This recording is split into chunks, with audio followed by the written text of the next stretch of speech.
August 16, 1878. The steel of the crowbar burned against the calloused palm of George Parrott's hand as the midday sun hammered down upon the vast arid expanse of the Wyoming Territory. He stood alongside the Union Pacific tracks miles from the nearest settlement, staring at the parallel lines of iron that sliced through the sagebrush and scrub. Beside him, the man known as Dutch Charlie wiped sweat from a sun-reddened forehead, his eyes scanning the eastern horizon where the tracks converged into a single point in the distance. The air was dry, devoid of moisture, and carried the scent of heated creosote from the wooden ties and the dusty, pungent odor of sage. This was not a place for casual labor. Every movement required effort in the thin, high-altitude air, and the men gathered there were not railroad workers maintaining the line. They were preparing to destroy it. Parrott, often called Big Nose due to his prominent facial feature, looked down at the heavy iron spikes holding the rail to the timber. The plan was simple, brutal, and designed to yield a payout that would keep them in whiskey and women for years. Rumors had circulated through the saloons and back alleys of the territory that a Union Pacific Express train was scheduled to pass through this section, carrying a payroll shipment meant for the railroad employees and miners further west.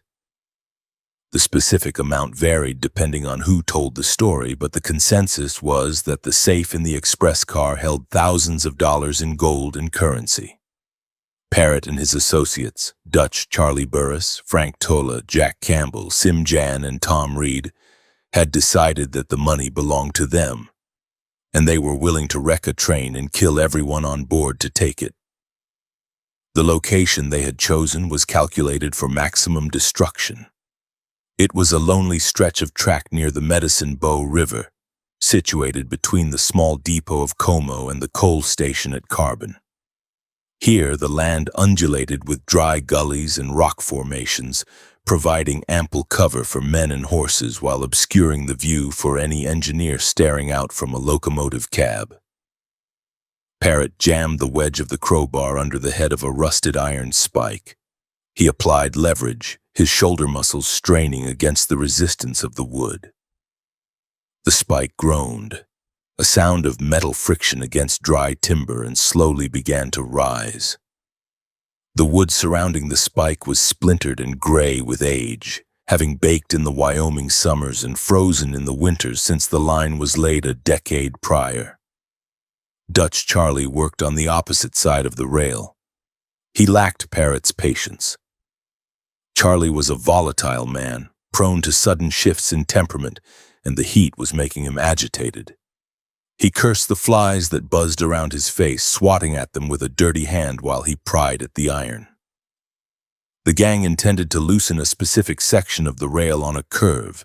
They would not remove it entirely, as that might be spotted by a vigilant engineer.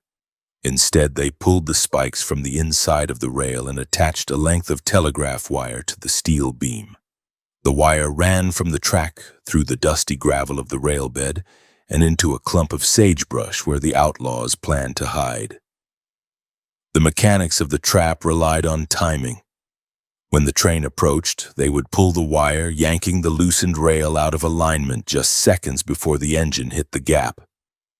The locomotive would derail, tipping off the tracks and crashing into the ditch, bringing the express car with it. The physical labor was intense. Parrott felt the sweat trickling down his spine, soaking the coarse fabric of his shirt.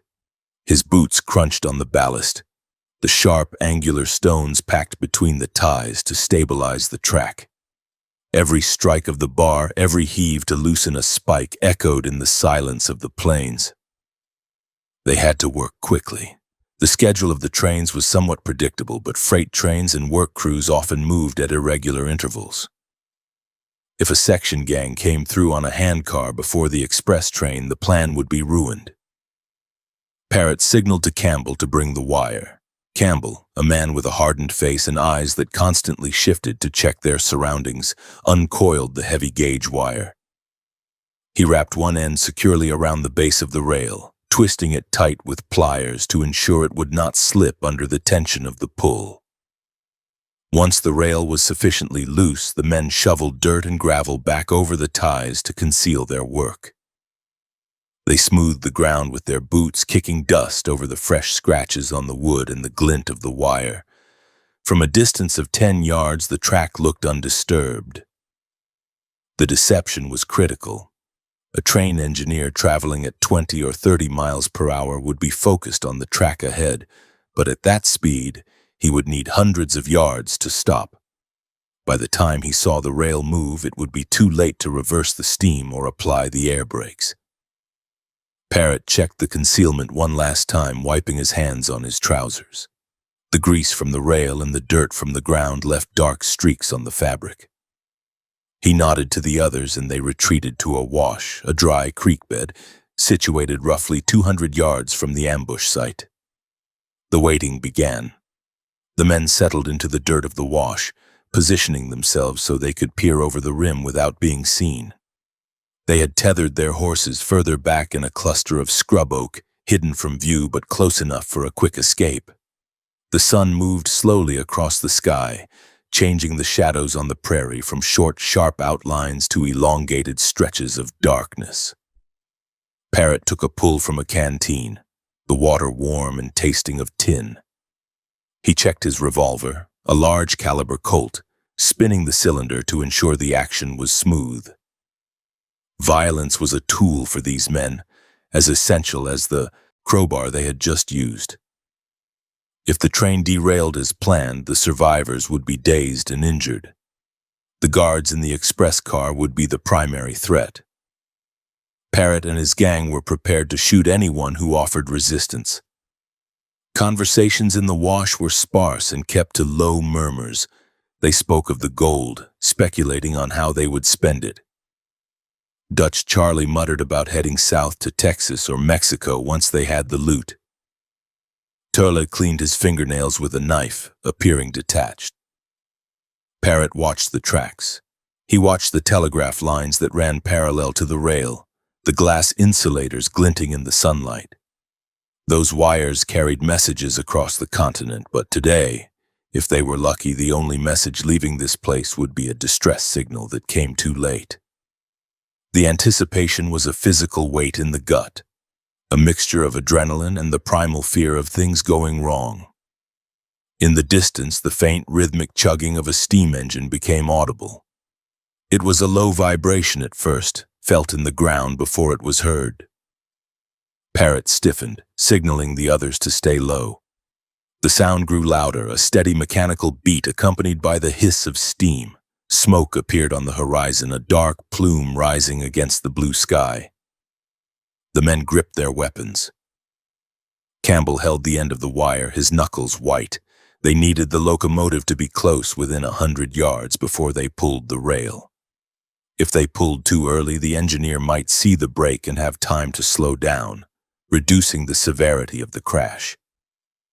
If they pulled too late, the train might pass over the loose section before the rail displaced, or the weight of the engine might crush the rail back into place. It had to be precise. The ground began to tremble as the train closed the distance. But as the train rounded the distant bend and came into clear view, Parrott's eyes narrowed. It was not the express train. It was a handcar, followed closely by a slow-moving work train. On the handcar, a group of men pumped the handle up and down, propelling themselves along the track. These were section men, laborers responsible for inspecting and repairing the line. They were moving slowly, their eyes fixed on the rails. Parrott swore under his breath. A section crew would spot the loose dirt. They would see the lack of spikes. The ambush was compromised. The outlaws watched from behind the sagebrush as the handcar approached the trap. The foreman on the car raised a hand and the pumping stopped. The car coasted, the metal wheels squealing slightly as it slowed. The foreman stepped off the car, walking directly to the spot where Parrott and Dutch Charlie had worked. He knelt, brushing the dirt away with a gloved hand. He stood up, looking around the landscape, his posture tense. He had found the loose rail. He shouted to the men on the work train behind him. The element of surprise was gone. Parrott watched as the railroad workers swarmed the area, inspecting the damage. They found the wire leading into the brush. They pulled on it, tracing its path toward the outlaw's hiding spot. The gang was out of time. They could not attack the work train. There were too many laborers, and many of them carried rifles for protection against bandits and hostile natives. A firefight now would yield no gold, only risk. Parrott made the decision. He signaled for the retreat. The gang crawled backward through the wash until they were out of sight of the tracks, then stood and jogged to their horses. The animals were restless, sensing the tension in the men. Parrott swung into the saddle, his leather boots finding the stirrups instinctively. He yanked the reins, turning his horse away from the railroad and toward the rugged terrain of Rattlesnake Canyon and Elk Mountain to the south. The failure sat heavy on them. The labor, the heat, the planning, all of it wasted because of a scheduled maintenance run. The mood among the riders was foul. Dutch Charlie was cursing loudly now, no longer caring about silence. They were leaving empty-handed, but the hunger for money had not dissipated. It had only turned sharper, more dangerous. They rode hard, putting miles between themselves and the railroad. The landscape changed as they moved away from the flat plains and into the foothills. The ground became rockier, the vegetation denser. Rattlesnake Canyon offered plenty of hiding spots, places where a group of men could disappear and regroup. They needed water, and they needed food. The adrenaline of the attempted robbery faded, replaced by the dull ache of fatigue. Parrott rode at the front, his mind already working on the next move. They could not go back to the tracks immediately. The railroad would be on high alert now. The foreman would telegraph the news of the attempted derailment to every station on the line. Sheriff's deputies and railroad detectives would be dispatched to investigate. The sun began to dip toward the western horizon, casting long purple shadows across the hills. The heat of the day lingered in the rocks, radiating upward. The gang set up a temporary camp in a depression near the base of Elk Mountain. They unsaddled the horses, rubbing down the animals with dry grass. A small fire was risked, just enough to boil coffee. They sat in a circle, the firelight illuminating their dusty, grim faces. There was no laughter, no boasting. The failure at the tracks had humiliated them. They were not just thieves.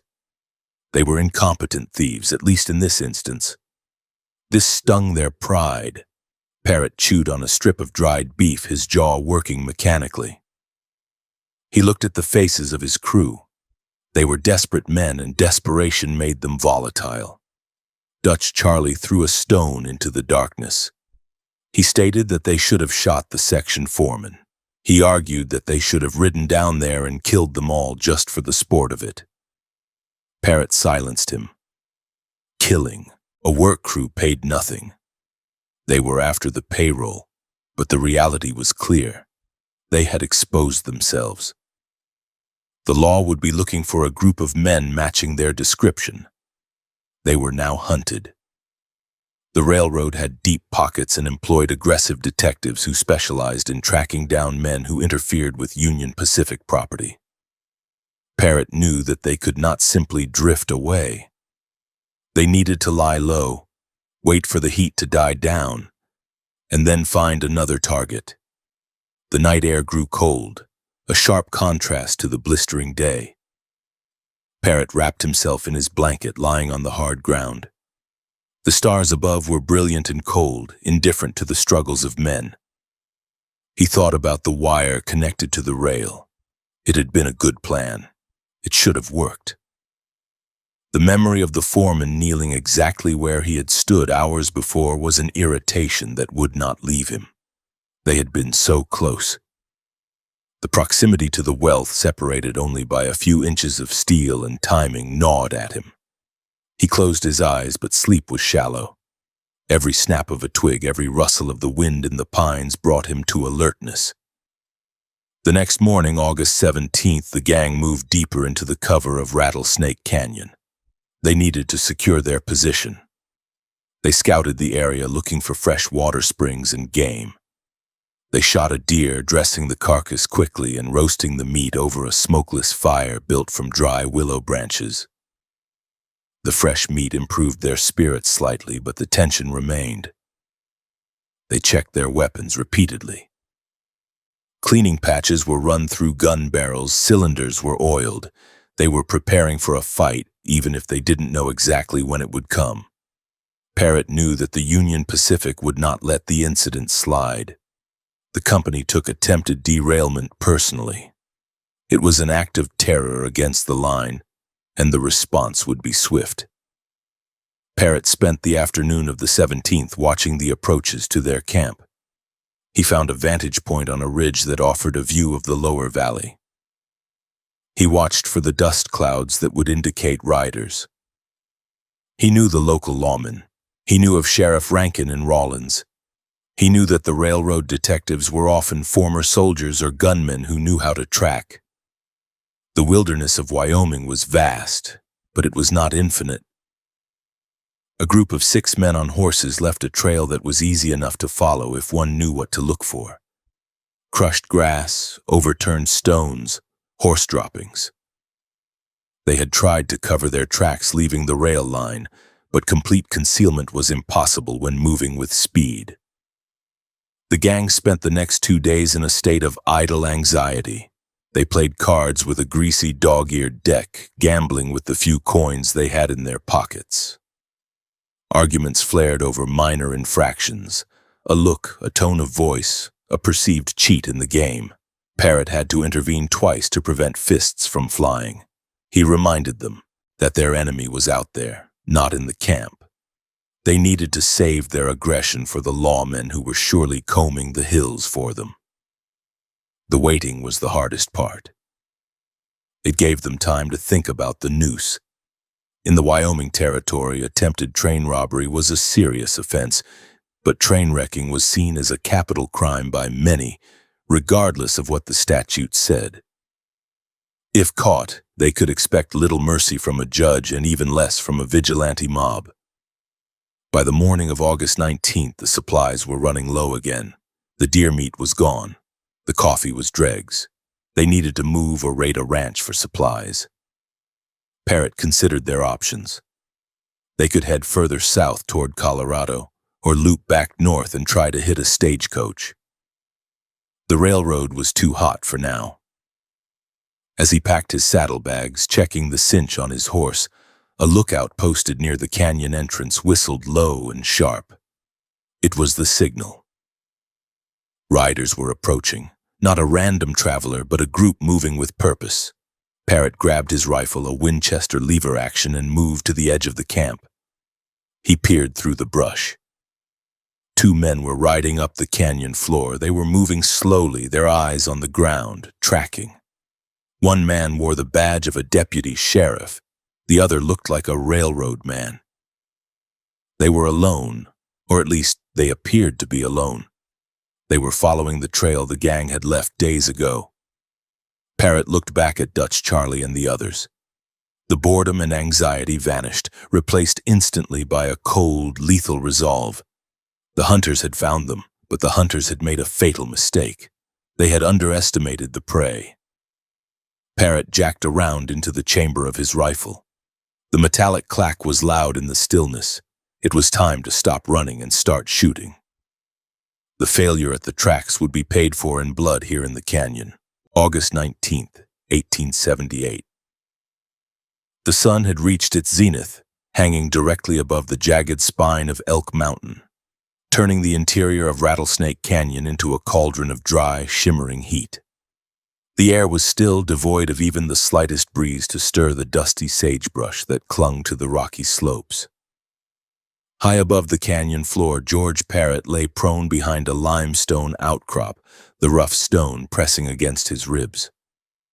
His Winchester rifle was positioned carefully in a crevice of the rock, the barrel shaded by a twist of scrub oak to prevent the steel from gleaming in the harsh light. Sweat trickled from his hairline, stinging his eyes, but he did not move to wipe it away. To move was to risk detection, and detection meant a hanging. Beside and behind him, concealed in the dense brush and scattered boulders of the canyon wall, the rest of the gang waited in a similar state of frozen tension. Dutch Charlie Burris was crouched behind a deadfall of pine logs, his breathing shallow and rapid, his fingers twitching near the grip of his revolver.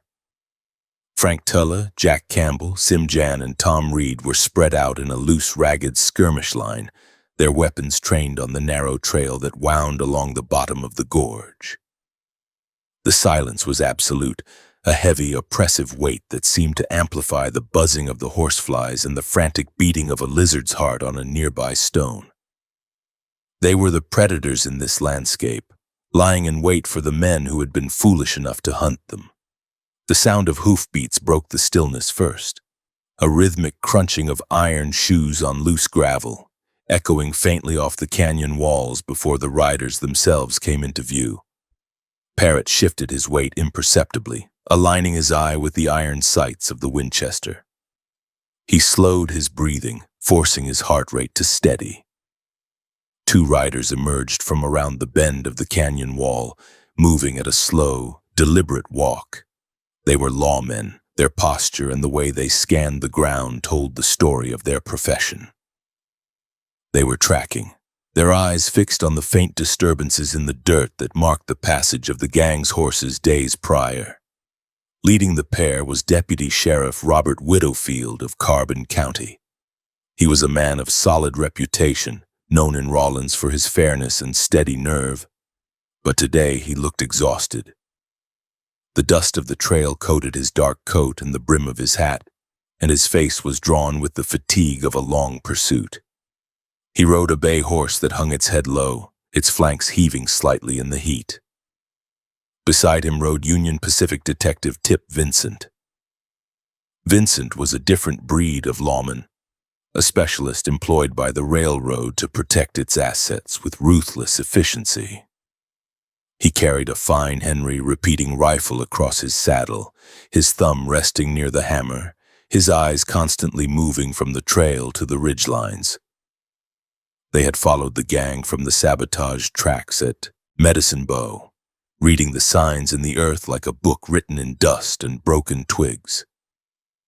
The lawmen reached the site of the gang's previous camp, a small clearing near the dry creek bed where the outlaws had rested after the failed robbery.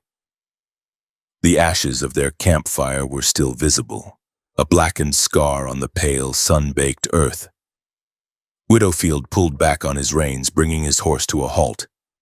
He swung down from the saddle, his boots hitting the ground with a heavy, dull thud that carried up to the waiting men. He handed his reins to Vincent, who remained mounted, covering his partner. Widowfield walked stiffly to the fire pit, his spurs jingling softly. He knelt in the dirt, peeling off a leather glove to hover his bare hand over the ashes. He was checking for residual heat, a sign of how close they were to their quarry. Parrott watched the deputy through the V-notch of his rear sight. The distance was short, perhaps 50 yards.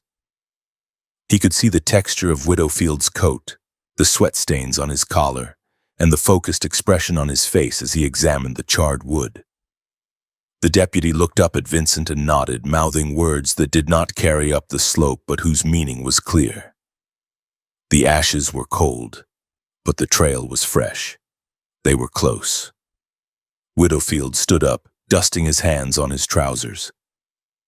He turned his back to the slope, looking down the canyon, completely unaware that 6 rifle and pistol barrels were tracking his every movement. Parrott did not shout a warning. He did not offer the men a chance to surrender. The code of the outlaw in the Wyoming Territory was not one of chivalry. It was one of survival, and these men represented a terminal threat. Parrott tightened his grip on the stock of the Winchester. He took a breath, held it, and squeezed the trigger. The rifle roared, a sharp, cracking explosion that shattered the canyon's silence. A cloud of white smoke obscured Parrott's vision for a fraction of a second, but he heard the impact. The bullet, a heavy-caliber slug traveling at supersonic speed, struck Robert Widowfield. It did not hit him in the chest where Parrott had aimed. The round flew slightly high, striking the deputy in the face. The devastation was instantaneous and horrific. The bullet smashed into his jaw, shattering the bone and tearing through the soft tissue before exiting the base of his skull. Widowfield was dead before his brain could register the sound of the gunshot. His body simply collapsed, folding straight down into the dirt as if the strings holding him upright had been cut. He lay motionless, face down in the dust, a dark pool of blood immediately beginning to widen around his head. The canyon erupted into chaos. At the sound of the first shot, the rest of the gang opened fire. A ragged volley of gunshots thundered from the brush, sending bullets whining through the air and kicking up geysers of dirt around Tip Vincent. The detective's horse, terrified by the noise and the smell of sudden death, reared violently, twisting its body and screaming. Vincent fought the animal, his face a mask of shock and concentration. He was a veteran fighter and his instincts kicked in. He did not freeze. He tried to spur the horse around to put distance between himself and the ambush, but the animal was uncontrollable. Dutch Charlie, laughing maniacally, stood up from behind his log, firing his revolver with both hands. "Get him! Get the railroad man!" he screamed, his voice cracking. A bullet struck Vincent in the side, punching through his coat and driving deep into his ribs. The impact knocked the wind out of him, and he slumped forward over the neck of his horse. Another shot, fired by Jack Campbell, hit Vincent in the leg, shattering the femur. The detective lost his stirrup, his balance failing as pain overwhelmed his system. He slid from the saddle, hitting the hard ground with a bone-jarring impact. Vincent tried to crawl. He dragged himself through the dirt, his breath coming in ragged, wet gasps as blood filled his lungs. He reached for the revolver at his hip, his fingers scrabbling against the leather holster, but his strength was rapidly draining away into the thirsty earth. He managed to pull the gun free, lifting the heavy iron barrel toward the invisible assailants on the slope, but he could not acquire a target. His vision was swimming, graying out at the edges. Parrott worked the lever of his Winchester, ejecting the spent brass casing which pinged against the rock. He stood up, abandoning his cover, and began to slide down the scree slope, his boots kicking up clouds of dust. The other gang members followed, a pack of wolves descending on a wounded elk. They did not stop firing. Bullets continued to strike the ground around the crawling detective. One round struck the dirt inches from Vincent's face, filling his eyes with grit. Parrott reached the canyon floor and walked toward Vincent. The detective had stopped crawling. He lay on his side, clutching his chest, staring up at the approaching outlaws with eyes that were glazing over. There was no plea for mercy in his gaze, only the realization of the end. Parrott stopped a few feet away, looking down at the man who had hunted them with such persistence. Without a word, Parrott aimed the rifle at Vincent's head. The detective flinched, a final involuntary spasm of the nerves. Parrott fired. The shot ended Tip Vincent's suffering instantly, the body twitching once before settling into the permanent stillness of death. The shooting stopped. The echoes of the gunfire rolled away down the canyon, fading into the distance, leaving behind a ringing silence that was even profounder than before. The smell of gunpowder hung thick and acrid in the hot air, mixing with the copper scent of fresh blood and the smell of horse sweat. The gang stood amidst the carnage, their chests heaving, adrenaline coursing through their veins.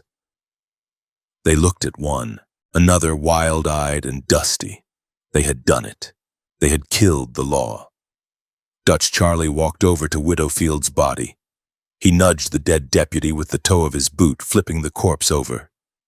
The damage to Widowfield's face was grotesque, a ruin of red and white that made even the hardened outlaws look away. "That's what you get," Charlie muttered, spitting on the ground near the body. "Come looking for us, you find us." Parrott slung his rifle over his shoulder, his demeanor shifting from combat to cold pragmatism. "Strip them," he ordered. "Take everything useful. Leave nothing that can be traced easily, but take the guns and the money.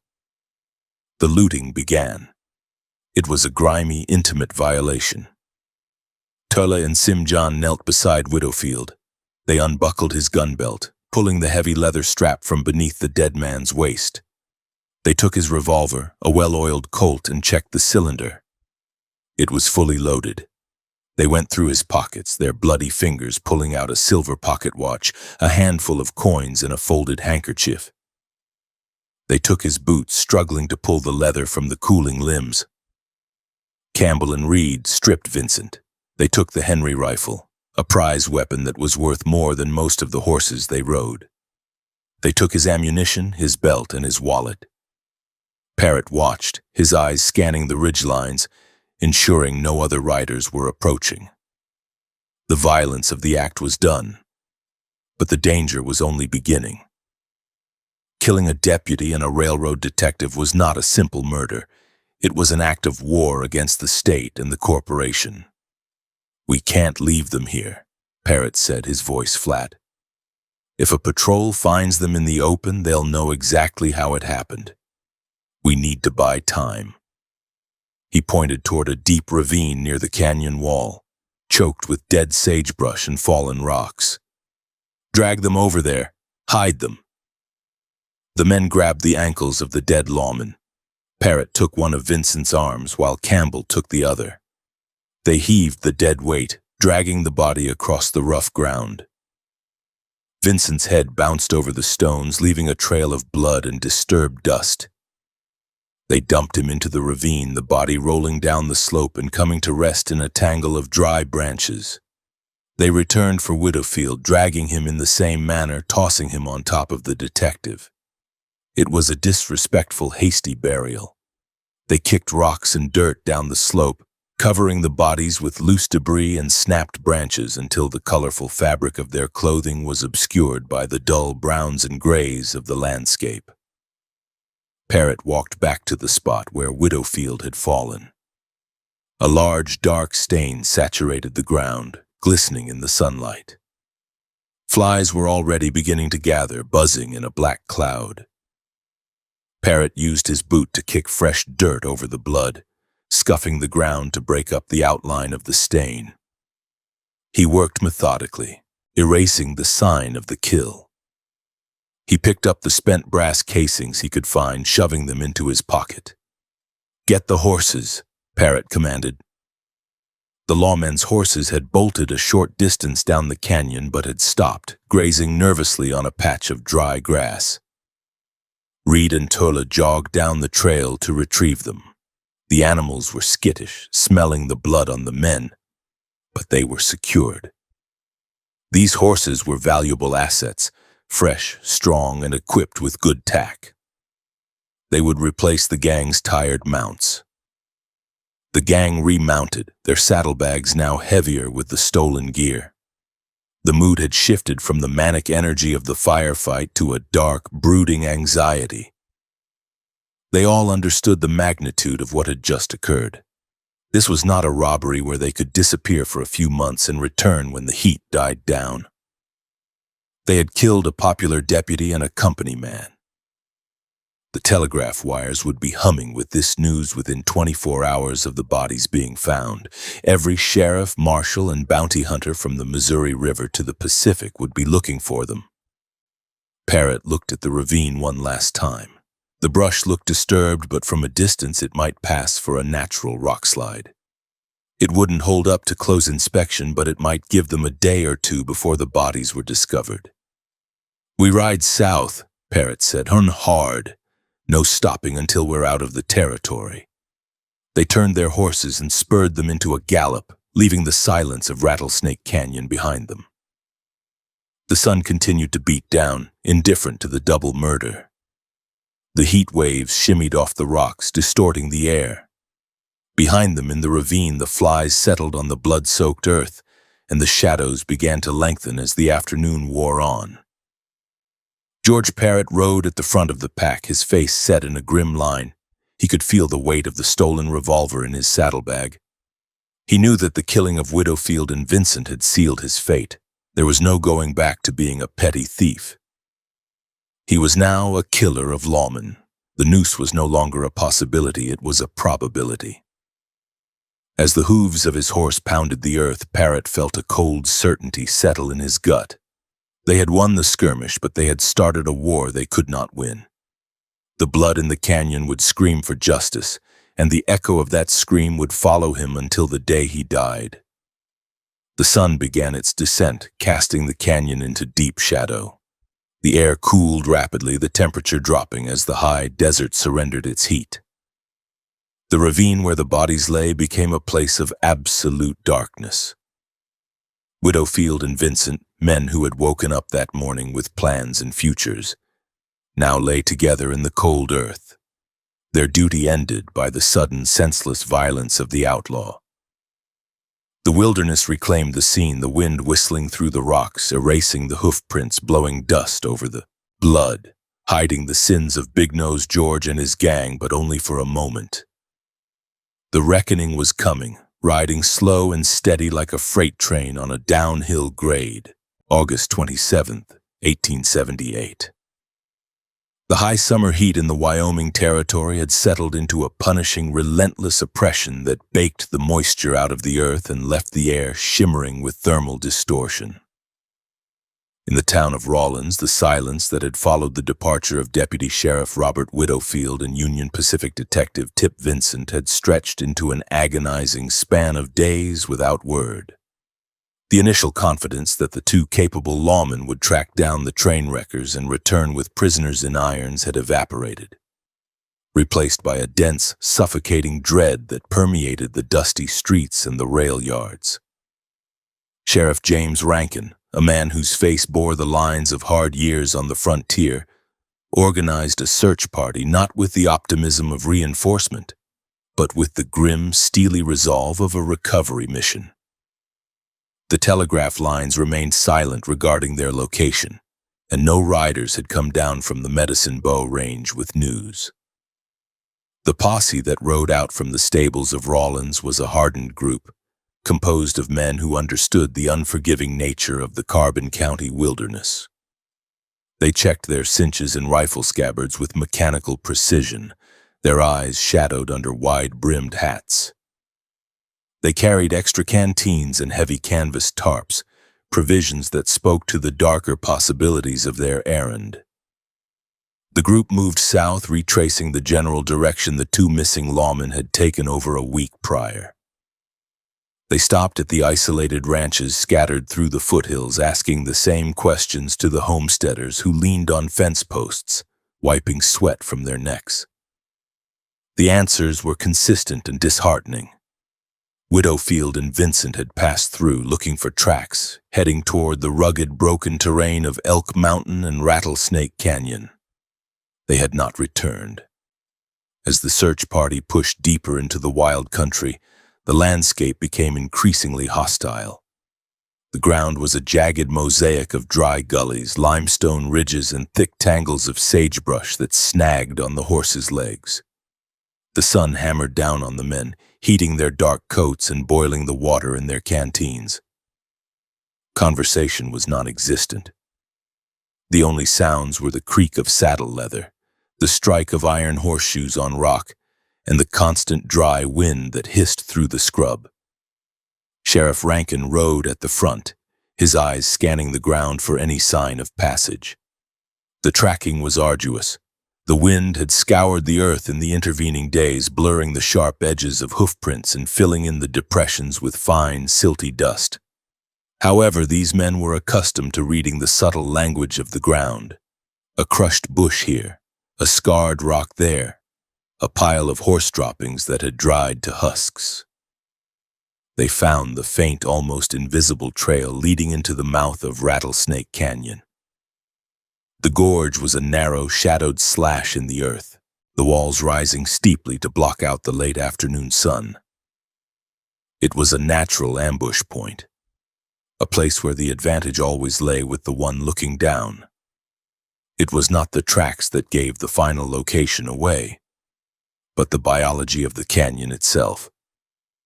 High above the rimrock, black shapes circled in the blinding white sky. Turkey vultures, the patient scavengers of the plains, drifted on the thermal currents in slow, hypnotic spirals. They were not hunting active prey, they were waiting, or they had already finished their work. Rankin saw the birds and felt the cold certainty of disaster settle in his gut. He signaled the men forward with a sharp gesture of his hand. The posse moved cautiously into the canyon, weapons drawn, hammers thumbed back on rifles and revolvers. They scanned the ridges for the glint of a barrel or the movement of a man, but the canyon was empty of life. The silence was profound, amplified by the claustrophobic stone walls. As they neared the site of the gang's old camp, the air quality shifted abruptly. A faint, cloying odor drifted down the canyon on the slight breeze. It was a smell that every man in the West recognized instantly, a scent that triggered a primal biological revulsion deep in the brainstem. It was the smell of organic corruption accelerated by heat. The horses snorted and tossed their heads, fighting the bits, their nostrils flaring as their instincts screamed at them to flee from the source of the death. The smell grew thicker as they advanced, transforming from a scent into a palpable miasma that seemed to coat the inside of the throat with a taste of copper and spoiled meat. They reached the clearing where the gang had camped. The ashes of the fire were long cold and scattered. The ground was disturbed, scuffed by the violence of the struggle that had occurred days before, though the blood had long since dried to a black crust that looked like spilled oil on the dirt. The flies were there in the thousands. A shimmering, iridescent black carpet covered the ground in patches, lifting sluggishly into the air with a collective angry buzz as the horses approached, then settling back down. The searchers dismounted, tying their nervous, stamping horses to the scrub oak well back from the site to prevent them from bolting. They tied bandanas over their noses and mouths, but the cloth did little to filter the heavy, greasy stench of advanced decomposition. They fanned out, following the drag marks that were still faintly visible as disturbed lines in the gravel. The trail led them to a deep ravine near the canyon wall, a depression choked with dead sagebrush and piled rocks. The buzzing of the flies became a roar here, a frantic, chaotic sound that filled the ears and drowned out the wind. Rankin stepped to the edge of the ravine and looked down. The sight that met him was a testament to the brutality of the frontier and the total indignity of a violent, unattended death. Partially covered by hasty piles of brush and loose shale lay the remains of Robert Widowfield and Tip Vincent. They had been dead for over a week in the baking August heat. The transformation of the human form was grotesque and total. The bodies were swollen to nearly twice their natural size, the gases of decomposition bloating the tissues until the clothing was stretched tight, the buttons straining against the fabric. The skin, where it was exposed to the air and the sun, had turned a mottled canvas of black, green, and purple. The faces of the men were unrecognizable ruins. The features had been obliterated by the swelling and the relentless activity of the scavengers. The eyes were gone, the sockets empty and dark. The jaws hung open, the tongues swollen and protruding in a silent, horrific distortion of a scream. One of the younger deputies turned away and retched violently, his body convulsing as he expelled the contents of his stomach onto the dry ground. The visual horror was compounded by the sensory overload of the smell, which was now overpowering. Rankin forced himself to look, to verify the identities beyond the ruin of the flesh. He recognized the specific cut of the clothing. He recognized the boots on Widowfield's feet, or what was left of the leather around the swollen ankles. He saw the badge, tarnished and shifted on the coat of the detective. There was no doubt. These were the men they had been looking for. They had been murdered, likely ambushed and then discarded like refuse in a ditch to rot in the sun. The recovery process was a grim nightmare task that tested the resolve of every man present. They could not simply lift the bodies by the arms and legs. The advanced state of decomposition meant that the structural integrity of the tissues was compromised. To pull on a limb was to risk it detaching from the torso. The men worked in shifts, their faces pale and slick with sweat above their bandanas. They used the heavy canvas tarps they had brought, sliding the fabric under the remains with the utmost care, trying to disturb the corpses as little as possible. The fluids of decay leaked onto the canvas, staining it dark and adding a fresh, sharp wave of nausea to the air. The physical reality of the death, the weight of the dead, the texture of the corrupted flesh through the canvas, was a trauma that seared itself into the memory of the searchers. As they worked, the initial shock of the discovery began to harden into a cold, diamond-hard rage. These were not just bodies. They were evidence of a crime so heinous that it stripped the perpetrators of their humanity in the eyes of the posse. To kill a man in a fair fight was an accepted risk of the territory. To ambush him and leave him to be eaten by the worms and the birds was a desecration. Every man who touched the canvas, who felt the shifting weight of the remains, made a silent vow. There would be no quarter given to the men who did this. There would be no lengthy appeals or comfortable cells waiting for Big Nose George and his gang. The law of the statute book was fading, replaced by the ancient iron law of blood vengeance. They managed to secure the bodies in the tarps, tying the bundles with rope to keep them intact. They constructed makeshift travois from long poles cut from the surrounding timber, as the terrain was too rough to carry the bodies over the saddles of the horses, and the animals would likely panic at the direct contact with the smell of the predator's leavings. The journey out of Rattlesnake Canyon was a slow, somber procession. The sun beat down on the wrapped bundles, heating the canvas and intensifying the odor. The flies followed them, a dark, persistent cloud trailing the cortege like a shroud. The men walked beside the horses, guiding the travois over the rocks, ensuring that the remains were not jostled more than necessary, their boots crunching in the gravel. The ride back to Rawlins took hours. The news of the discovery traveled ahead of them, carried by a rider Rankin had dispatched the moment the identification was confirmed. By the time the procession reached the outskirts of the town, the sun was dipping low in the west, casting long, bloody shadows across the dusty streets. The town had gone quiet.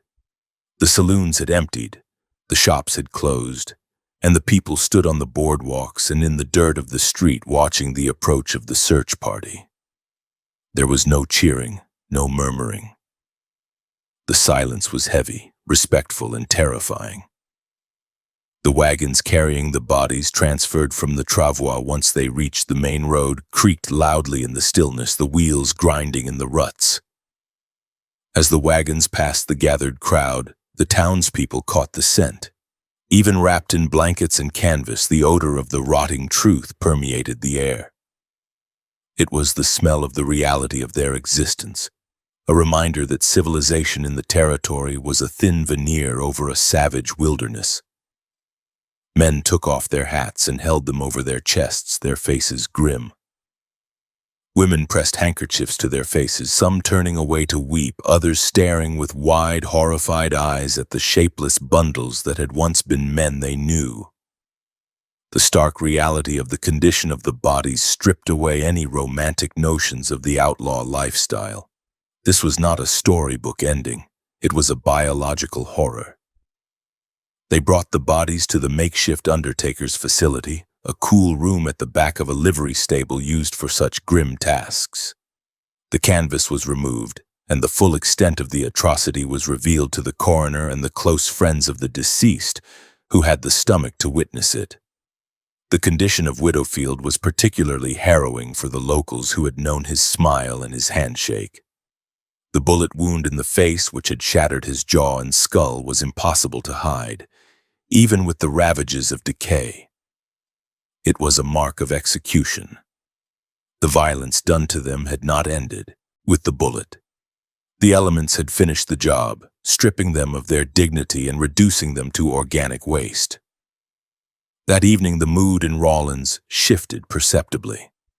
The grief, while palpable, was rapidly being subsumed by a volatile, dangerous anger. In the saloons, men did not play cards or laugh. They drank whiskey with steady hands and spoke in low, intense tones. The image of the rotting bodies, the smell that still seemed to linger in the nostrils of anyone who had been near the wagons, fueled a desire for retribution that transcended legal procedure. The names of the suspected gang members, Big Nose George Parrott, Dutch Charlie, and the others, were spoken like curses. The abstract concept of justice was being replaced by the concrete desire for a rope. The town was mobilizing psychologically for a war. Sheriff Rankin knew that he was sitting on a powder keg. He had the bodies and he had the evidence of the murder, but he did not have the killers. The town looked to him for action, but they also looked to themselves. Groups of men gathered on street corners, checking their weapons, discussing the likely routes the outlaws might have taken toward Montana or Canada. The railway workers, the colleagues of Tip Vincent, were particularly incensed. They controlled the trains, the telegraphs, and the resources of the Union Pacific. They pledged that no stone would be left unturned, no canyon left unsearched. The resources of the most powerful corporation in the West were now aligned against 6 men on tired horses. The burial preparations began immediately. There could be no wake, no open casket viewing. The state of the remains prohibited the traditional rituals of mourning. The boxes were nailed shut quickly, sealed with pitch to contain the smell and the fluid. The funerals would be held. Words would be spoken, but the true ceremony was happening in the minds of the men of Carbon County. They were preparing for a hunt. The rotting truth of what had happened in Rattlesnake Canyon had mobilized the entire region. The outlaws were no longer just thieves, they were monsters. They had broken the fundamental covenant of the frontier, and the penalty for such a transgression was death. As the night settled over Rawlins, the wind picked up, scrubbing the smell of death from the streets but fanning the flames of vengeance. The search party members scrubbed their skin with lye soap, trying to wash away the scent of the canyon, but the memory was indelible. They had seen the end result of the outlaw life, and it was not romantic or daring. It was a bloated, fly-blown corpse in a ditch. The message was clear. If George Parrott and his gang were ever found, they would not be given the chance to rot in a cell. The men of Rawlins would ensure that the outlaws paid for every hour Widowfield and Vincent had lain in the sun, and the currency of that payment would be pain. The hunt was no longer a professional pursuit. It was a personal vendetta, backed by the collective fury of a town that had looked into the face of horror and decided to fight back. The grave markers for Widowfield and Vincent would be erected, but the true monument to their memory would be the relentless pursuit of the men who had put them there. The wires were hot with messages, the descriptions were circulated, and the net began to tighten, woven from the anger of an entire territory. January 5th, 1879. The brutal heat of the previous summer, which had accelerated the decomposition of Deputy Widowfield and Detective Vincent, had been obliterated by a winter of historic severity. The Wyoming Territory was locked in a paralysis of ice and wind. The temperature on the high plains had plummeted well below zero, freezing the moisture in the air into a perpetual haze of diamond dust. The landscape was a monochromatic expanse of white snow and black rock, stripped of color and mercy. The wind howled out of the north, sweeping across the Medicine Bow Range with a violence that could freeze exposed flesh in minutes. It was into this frozen hellscape that the Union Pacific No. 3 westbound express train carved its path. The massive iron locomotive plowing through the drifts, its smokestack belching thick gray clouds that were instantly snatched away by the gale. Inside one of the passenger cars, the atmosphere was only marginally warmer than the frozen world outside. The cast-iron stove at the end of the aisle glowed with a dull red heat, but the drafts from the rattling windows and the unsealed doors kept the temperature near freezing. Dutch Charlie Burris sat on a hard wooden bench, his wrists bound in heavy steel irons that had leached the warmth from his blood hours ago. He was a small, wiry man, his face pale and drawn, his eyes darting nervously around the car. The arrogance he had displayed in Rattlesnake Canyon, the laughter that had accompanied the murder of the lawmen had vanished. In its place was a distilled, concentrated terror. He was no longer a predator.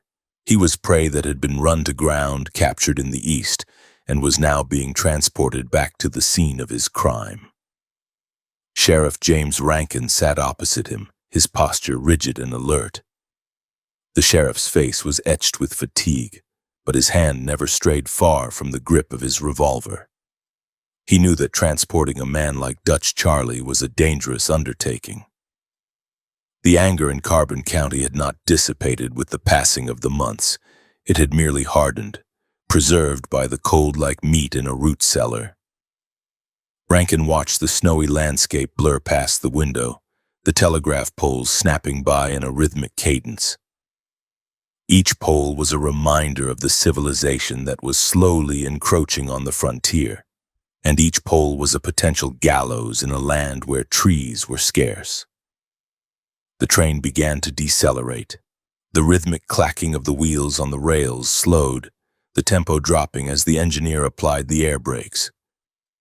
The screech of metal on metal pierced the interior of the car, a high-pitched shriek that made the passengers wince.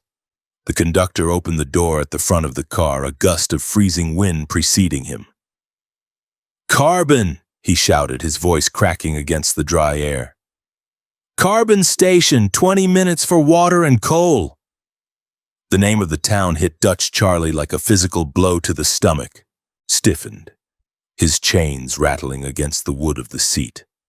Carbon was not just a stop on the line. It was the heart of the darkness for him.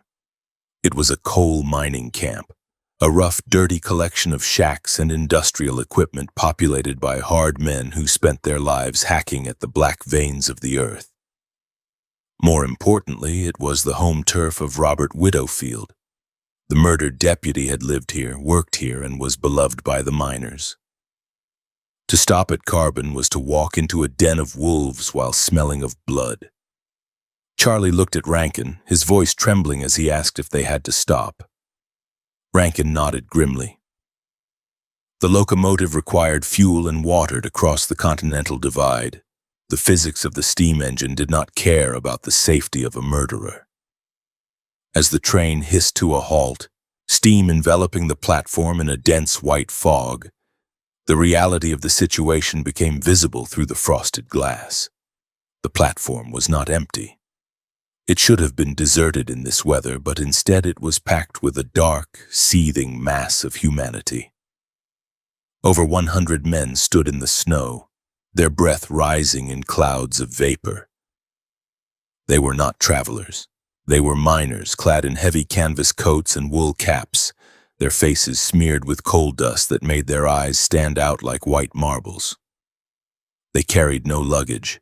In their hands they held pickaxe handles, heavy iron wrenches, lengths of pipe, and coils of stiff, frozen hemp rope. The telegraph had beaten the train. The news of Dutch Charlie's capture and his presence on the number 3 had traveled down the wire ahead of the engine. The operator at the previous station had tapped out the message, and the operator at Carbon had spread the word. The miners had dropped their tools, left the saloons, and marched to the tracks to meet the man who had killed their friend. They stood in absolute silence, a wall of menace that was more terrifying than any shouting mob. Rankin stood up, his hand closing around the butt of his Colt. He ordered the other passengers to remain in their seats and keep their heads down. He grabbed Dutch Charlie by the arm, hauling the smaller man to his feet. The sheriff intended to hold the car, to lock the doors and threaten to shoot the first man who tried to board. He knew his duty was to bring the prisoner to a court of law in Rawlins, not to surrender him to a vigilante court on a train platform. But the miners of Carbon had no interest in the slow turning of the legal gears.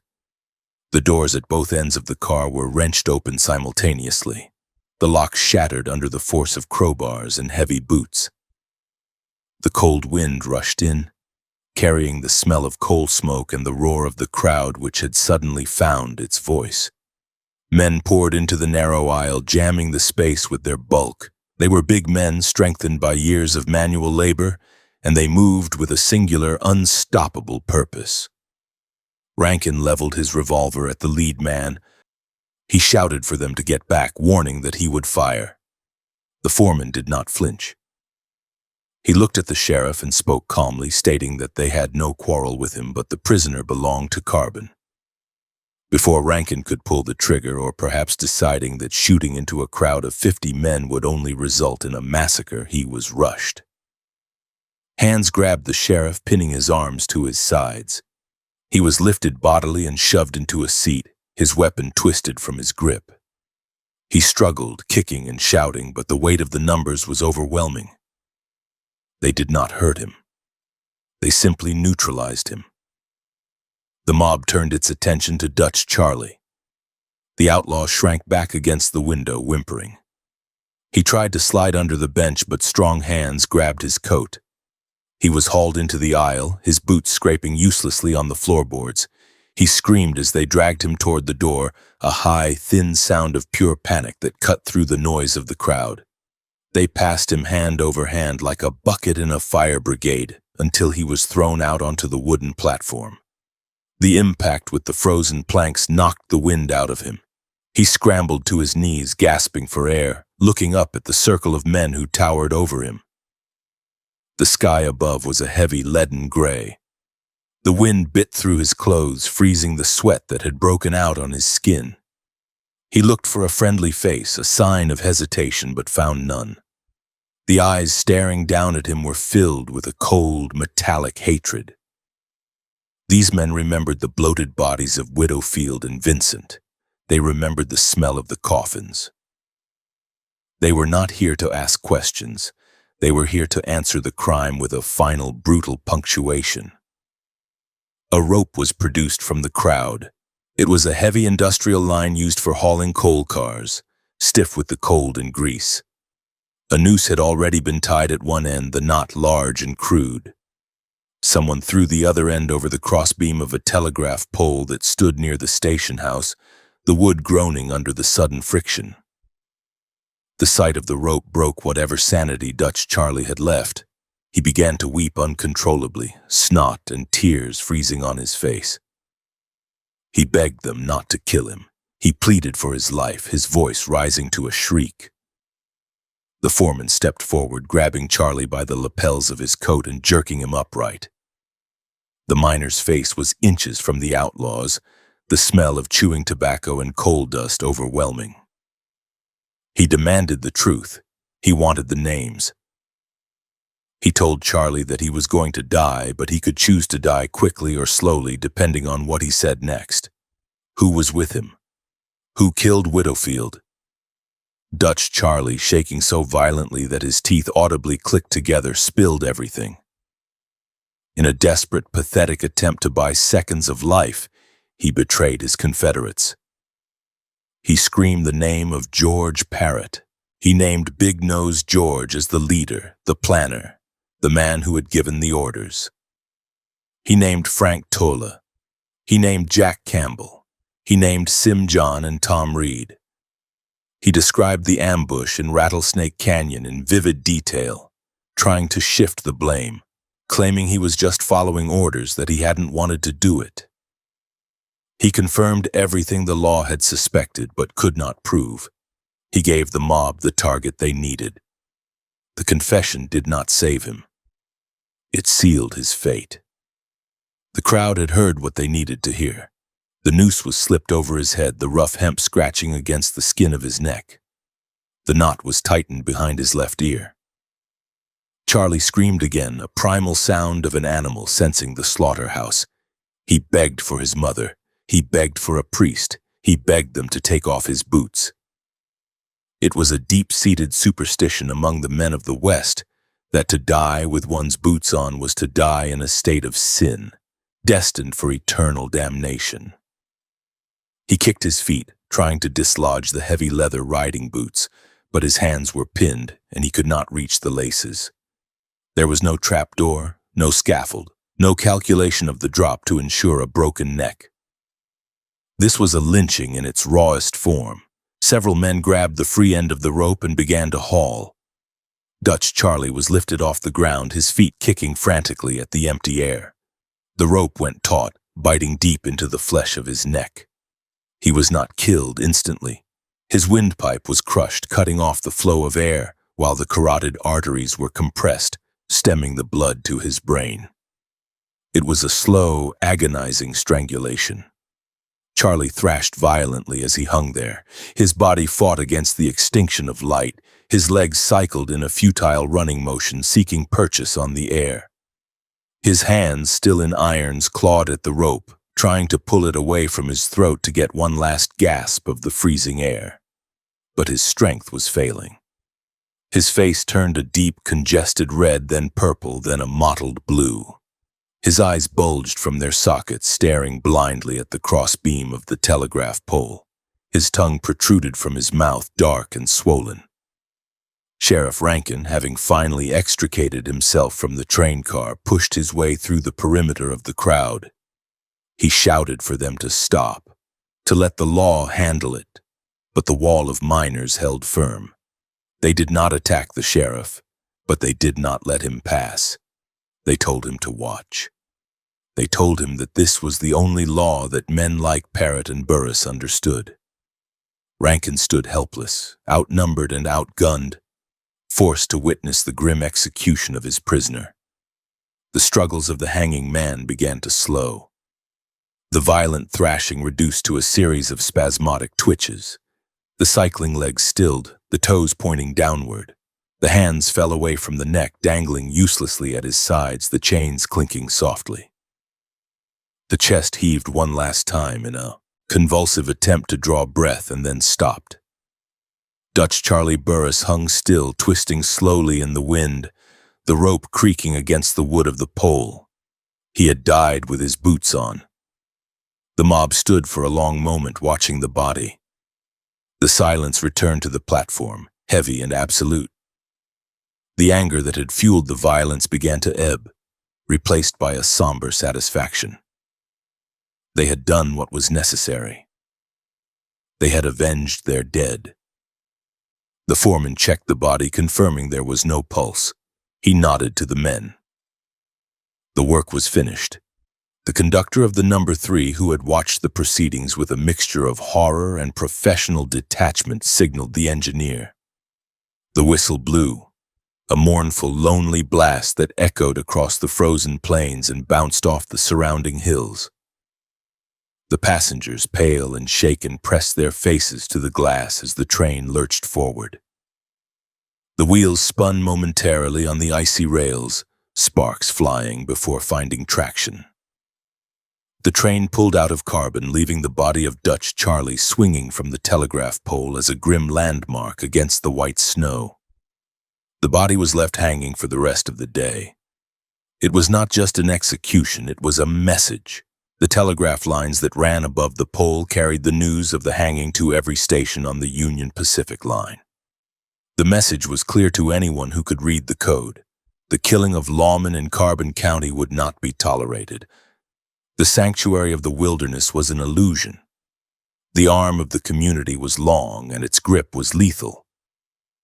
Later that afternoon, as the sun began to dip below the horizon, painting the snow in shades of blue and purple, the town undertaker and a few assistants cut the body down. The rope was stiff with frost. The body was frozen into its final distorted shape, the rigors of death compounded by the sub-zero temperature. They placed Dutch Charlie in a rough pine box, forcing the limbs down to fit the lid. He was buried in a shallow grave in the frozen earth of the cemetery on the hill. The ground so hard it had to be broken with pickaxes. There was no service, no prayer, no marker. But the death of Dutch Charlie was only the first stanza in the requiem for the gang. His confession on the platform had changed the nature of the pursuit. The law now had names. The warning at Carbon was not just for the general criminal element, it was a direct signal to George Parrott. The mystery was gone. The anonymity was stripped away. The noose that had choked the life out of Charlie was waiting for him. The rage that had animated the miners of Carbon was not satiated, it had merely been whetted by the taste of justice. As night settled over the territory, the temperature dropped even further. The wind swung the empty loop of rope that still hung from the telegraph pole, the fibers creaking in the darkness like a metronome. The tracks were clear. The train was gone, but the stain of the event remained. The violence of the summer had birthed a winter of retribution. The law had taken off its gloves and the people had taken up the rope. Somewhere out in the vast, cold emptiness of the West, George Parrott was riding. Perhaps thinking he was safe in the distance, he was wrong. The ghost of Dutch Charlie was now following him, trailing a length of hemp rope, whispering the promise of a choking death in the cold wind. The hunt had evolved from a police investigation into a crusade, and the next time the rope was thrown over a beam, it would be for the man with the big nose. Mid-July, 1880. The summer sun hammered down on the sprawling, chaotic streets of Miles City, Montana Territory, with a ferocity that turned the dust of the thoroughfares into a choking, blinding powder. The town was a hive of raw, unrefined energy, a boom town feeding off the cattle trade and the influx of men seeking fortune or obscurity in the northern ranges. It was a place where the law was often a negotiable concept, and where a man's past was usually considered his own private property, not to be trespassed upon by polite conversation. In this swirling vortex of drovers, gamblers, prostitutes, and drifters, George Parrott moved with the confident swagger of a man who believed he had outrun his own shadow. Parrott had spent the 18 months since the hanging of Dutch Charlie Burris drifting north, putting hundreds of miles of rugged terrain between himself and the telegraph pole at Carbon. He had changed his name, adopting the alias of George Warden, and he had integrated himself into the rough social fabric of the Montana frontier. The terror that had gripped him when he first heard of Charlie's death had slowly faded, replaced by a dangerous complacency. He believed that the trail had gone cold. He believed that the anger of the Union Pacific and the citizens of Rawlins had been buried under the snows of 2 winters. He was wrong. The warrant for his arrest was still active, and the reward for his capture remained a standing offer that attracted the attention of men who made a living hunting other men. On this particular afternoon, the heat drove Parrott into the dim, cool interior of a saloon on Main Street. The establishment was a typical frontier dive, smelling of stale beer, sawdust, and the unwashed bodies of the patrons. The air was thick with tobacco smoke that hung in blue stratums near the tin ceiling. Parrott walked to the bar, his boots crunching on the floorboards. He was a distinctive figure, even in a crowd of rough characters. His most prominent feature, the large, hooked nose that had earned him his nickname, was a landmark that no amount of facial hair or hat brim could truly conceal. It was a facial signature that was written on every wanted poster describing the train wreckers of Wyoming. Parrott ordered a whiskey. The bartender, a man with apathetic eyes and a stained apron, slid a glass and a bottle of amber liquid across the polished wood. Parrott poured himself a generous measure. The liquor was cheap, burning his throat as it went down, but it provided the warmth and the loosening of the nerves that he craved. He had money in his pocket, the proceeds of petty thefts and odd jobs, and he felt like a king in this dusty kingdom. He looked around the room. It was filled with the usual assortment of afternoon drinkers, cowboys wasting their pay, gamblers shuffling cards at corner tables, and women of the night waiting for the evening trade to pick up. Alcohol was George Parrott's vice, and it was, also, his greatest weakness. As he consumed glass after glass of the fiery spirit, his natural caution began to erode. The whiskey stripped away the layers of fear and prudence that had kept him alive for 2 years. It replaced them with a boisterous, arrogant need for recognition.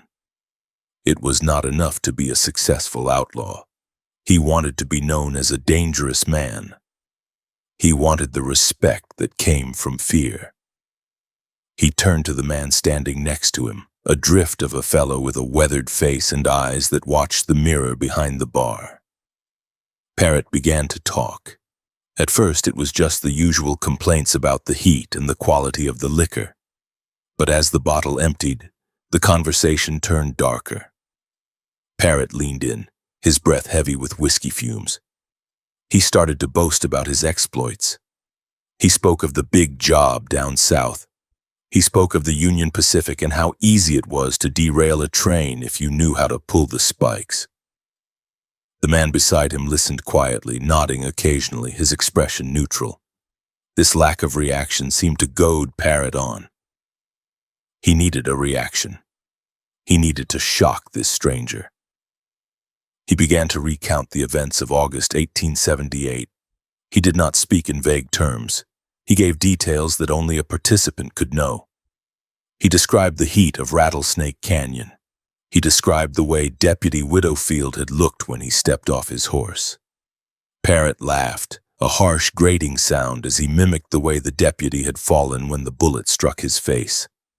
He bragged about the ambush, painting himself not as a coward hiding in the bushes, but as a master tactician who had outsmarted the law.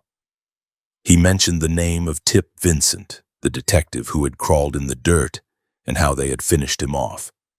The boasting was a performance, a grotesque theater piece enacted for an audience of one in a Montana saloon. Parrott felt powerful as he spoke. He was the man who had killed the law and walked away. He was the man who had survived while his partner, Dutch Charlie, had swung. He felt invincible.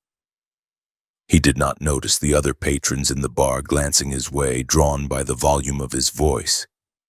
He did not notice that the man he was talking to was paying very close attention to the specific details of the murders, the location, the names, the method of the killing.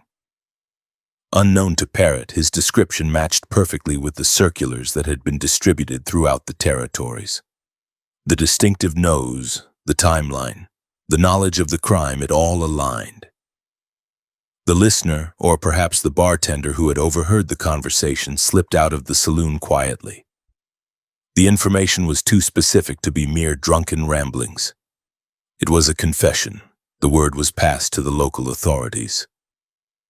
The sheriff of Custer County, a man named Keeler, was alerted. But even more critically, the network of law enforcement that Sheriff James Rankin of Carbon County had established was active. Rankin was not in Miles City by accident. He had been following leads, tracking the remnants of the gang with a persistence that bordered on obsession. While Parrott continued to drink, pouring another glass with a steady hand, the machinery of his destruction was being assembled outside. Sheriff Rankin and Sheriff Keeler met in the street. They conferred quickly. They knew who was inside. The description was a match. They did not want a siege. A shootout in a crowded saloon would risk the lives of bystanders and might allow Parrott to escape in the confusion. They needed to take him by surprise. They checked their weapons, ensuring the actions were smooth. They gathered a few deputies, men who could be trusted to handle a rough customer. Parrott was now deep in his cups. The room swam slightly before his eyes. He felt a heavy, warm buzz in his limbs. He was telling a story about the horses they had stolen from the dead lawman, laughing at the memory of stripping the saddles. The door of the saloon swung open. The bright sunlight from the street cut a sharp rectangle into the dim, smoky air, blinding Parrott momentarily. He squinted, trying to make out the silhouettes that stepped across the threshold. Sheriff Rankin walked in first. He did not draw his gun immediately. He walked with a steady, purposeful stride toward the bar. Parrott, his reflexes dulled by the whiskey, did not recognize the danger until it was standing 3 feet away. He blinked, his brain struggling to process the face of the man who had questioned Dutch Charlie on the train. Recognition slammed into him like a physical blow. The haze of alcohol evaporated in a surge of pure adrenaline. "George Parrott," Rankin said, his voice flat and hard. It was not a question. Parrott reacted. His hand dropped toward the revolver at his hip. It was an instinctive move, the muscle memory of a gunman. But he was too slow and he was too drunk. Sheriff Keeler, who had flanked Rankin, lunged forward. He grabbed Parrott's right arm, pinning it to his side before the outlaw could clear leather. Rankin moved in simultaneously, grabbing Parrott's left shoulder and slamming him against the hardwood of the bar. The impact rattled the glasses and sent the whiskey bottle spinning to the floor where it shattered, spilling the amber fluid into the sawdust.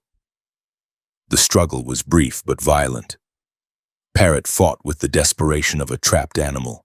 He kicked and thrashed, cursing loudly. He tried to bite the hand that held his arm. But the lawmen were fresh, sober, and stronger. They twisted his arms behind his back, forcing his face down onto the wet, sticky surface of the bar. The cold steel of handcuffs clicked shut around his wrists, the ratchets locking tight against the bone. The sound of the manacles was the final period at the end of his freedom. The saloon had gone silent. The other patrons stood frozen, watching the spectacle. The boasting outlaw, the man who had just claimed to be the terror of Wyoming, was now bent over the bar, helpless and bound. Rankin hauled Parrott upright. The sheriff looked into the outlaw's eyes. There was no triumph in Rankin's gaze, only a grim satisfaction. He had chased this man across mountains and plains, through snow and heat, for 2 years. "You talk too much, George," Rankin said quietly. They marched him out of the saloon and into the blinding glare of the street. The heat hit Parrott instantly, mixing with the nausea rising in his gut. The reality of his situation crashed down on him. He was in irons. Sheriff Rankin, the man who had watched Dutch Charlie hang, had him. Parrott's mind raced, looking for an escape, an angle, a lie that could save him. But the weight of his own words in the saloon hung around his neck like a millstone. He had confessed to a room full of witnesses. He had provided the evidence against himself. They took him to the local jail, a sturdy structure built to hold the worst elements of the territory. They stripped him of his gun belt, his knife, and the money in his pockets. They shoved him into a cell and locked the heavy iron door. The clang of the bolt sliding home echoed in the small space. Parrott sank onto the cot, putting his head in his hands. The whiskey was turning sour in his stomach. The bravado was gone. He was alone in a stone box, and the road back to Rawlins was waiting. Rankin wasted no time. He began the legal proceedings for extradition. He wired the news to Rawlins. The telegraph keys clicked out the message that the people of Carbon County had been waiting for. Big Nose George Parrott captured, returning to Wyoming. The news would travel fast. It would reach the miners in Carbon. It would reach the railroad men in Rawlins. It would reach the families of Widow Field and Vincent. In the cell, Parrott sat in the gathering darkness. He thought about the rope that had taken Dutch Charlie. He realized with a sickening clarity that he had just bought a ticket to the same destination. His vanity, his need to brag, his inability to keep his mouth shut when the whiskey was flowing. These were the things that had doomed him. He had skinned himself with his own tongue. The night in Miles City was loud with the sounds of revelry from the saloons, but in the jail, it was quiet. Parrott listened to the footsteps of the guard in the corridor. He looked at his hands, the hands that had pulled the trigger in Rattlesnake Canyon, the hands that were now useless in the steel cuffs. He was no longer the hunter. He was the prize steer, bound for the slaughterhouse. The journey south would be long, but he knew what waited at the end of the line. The warning at Carbon had been ignored, and now the bill was due. Rankin came to the cell later that evening. He stood outside the bars, looking in at the prisoner. Parrott looked up, his eyes bloodshot and fearful. He asked Rankin if he would be hanged like Charlie. Rankin did not answer immediately. He looked at the outlaw with a cold detachment. He told Parrott that he would face a judge and a jury, which was more than Widowfield and Vincent had received. But Rankin knew the mood of the territory. He knew that a trial was a formality that the citizens might not have the patience to endure. The next few days were a blur of legal paperwork and preparation for transport. Parrott was kept under heavy guard. Rumors of his capture spread through Miles City, and people came to the jail to gawk at the famous train wrecker. Parrott shrank back into the shadows of his cell, hiding his face. He was no longer the boasting hero of the saloon story. He was a caged curiosity. The big nose that had been his defining feature was now a mark of shame, the thing that had made him impossible to hide. Finally, the day of departure arrived. Parrott was shackled, hand and foot. He was led to the train station, flanked by Rankin and a phalanx of deputies. The steam engine hissed and groaned on the tracks, a massive beast of iron and fire. Parrott looked at the train with a profound sense of irony. It was the railroad that he had tried to rob, the railroad he had tried to destroy.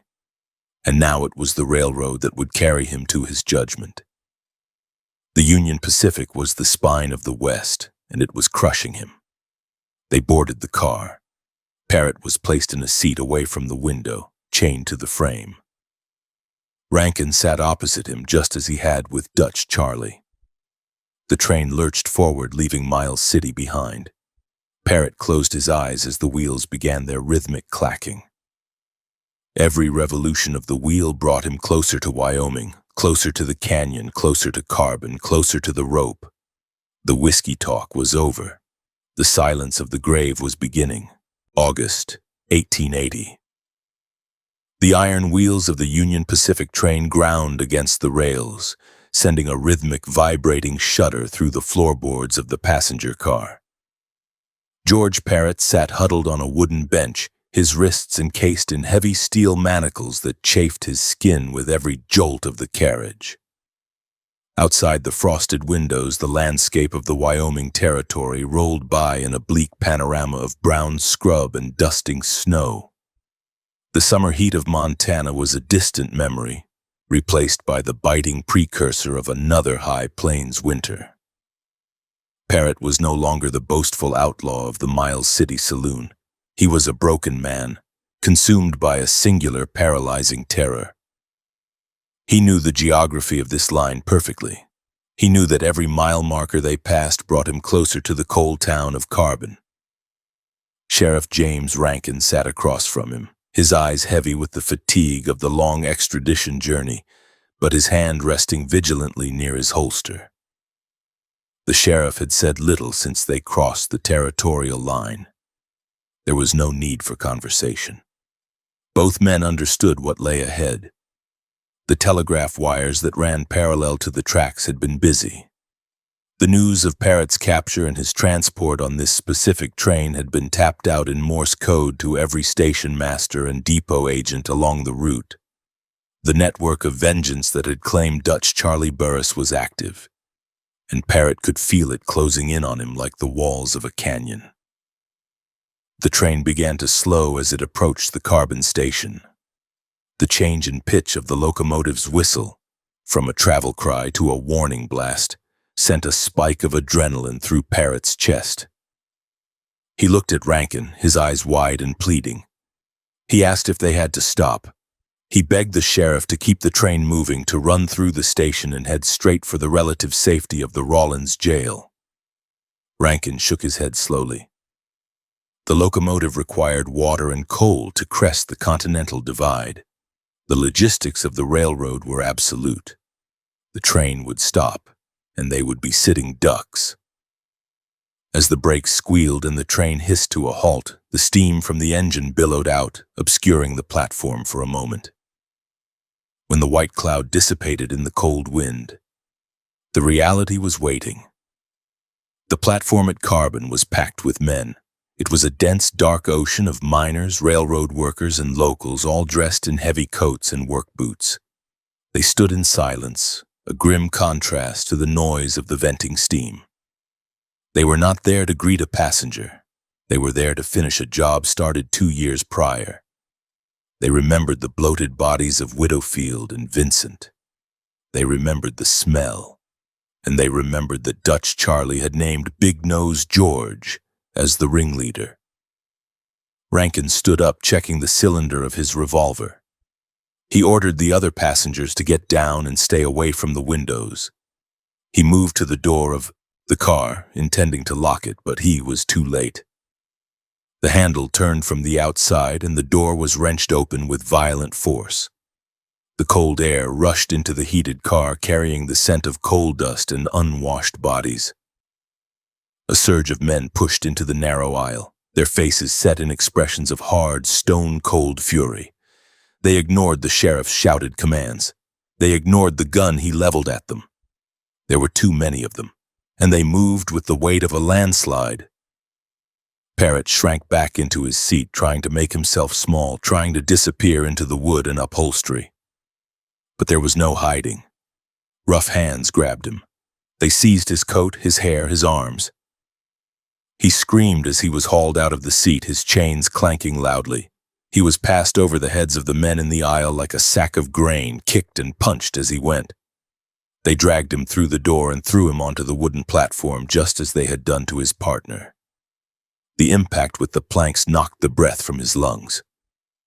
Parrott scrambled to his knees, gasping, his eyes darting frantically around the circle of tormentors. He saw the telegraph pole. It stood stark and tall against the gray sky, the crossbeam looking like a crucifix waiting for its victim. He saw the rope. It was a fresh coil of hemp, stiff and yellow, held by a burly foreman whose face was smeared with soot. The terror that gripped Parrott was absolute. This was not a trial. This was an execution. He began to weep, loud, sobbing cries that embarrassed the silence of the mob. He begged for mercy. He begged for his life. The mob did not listen to his pleas. They grabbed him under the arms and dragged him toward the pole. Parrott dug his heels into the wood of the platform, the nails of his boots carving grooves in the planks. But he was powerless against the collective strength of the miners. They positioned him directly under the crossbeam. The rope was thrown over the wood, the heavy noose dangling in front of his face. The foreman grabbed the loop and forced it over Parrott's head, tightening the knot violently against the side of his neck. "Pull!" someone shouted. The rope went taut. Parrott felt his feet leave the ground. The noose bit into his throat, crushing the soft tissue and cutting off his air. He clawed at the rope with his manacled hands, his fingernails tearing at his own skin in a desperate attempt to relieve the pressure. The world began to go black. His lungs burned. The blood pounded in his ears like a sledgehammer. He kicked his legs, thrashing in the empty air, performing the same macabre dance that Dutch Charlie had performed on this very spot. The miners watched, their faces impassive. They were not killing him quickly. They were letting him taste death. Just as Parrott's vision began to tunnel and consciousness started to slip away, the tension on the rope was released. He dropped like a stone, hitting the platform hard. The air rushed back into his lungs with a ragged, wheezing sound. He lay there, coughing and retching, clutching his bruised throat. The foreman stepped forward, placing a heavy boot on Parrott's chest.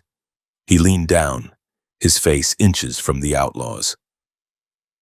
"You want to live?" the foreman growled. "Then you tell us. You tell us everything. Who killed them? Why did you do it?"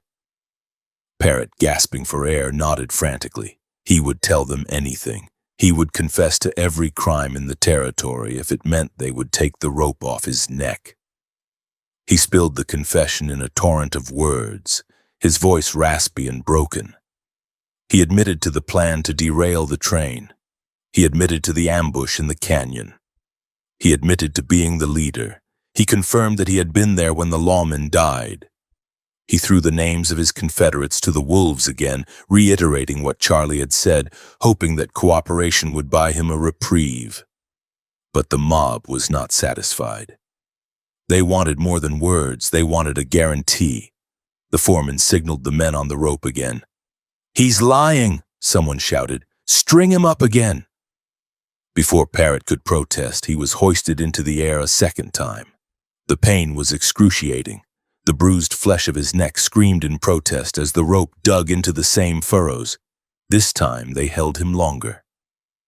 Parrott's face turned a deep, congested purple. His eyes bulged, his tongue protruded.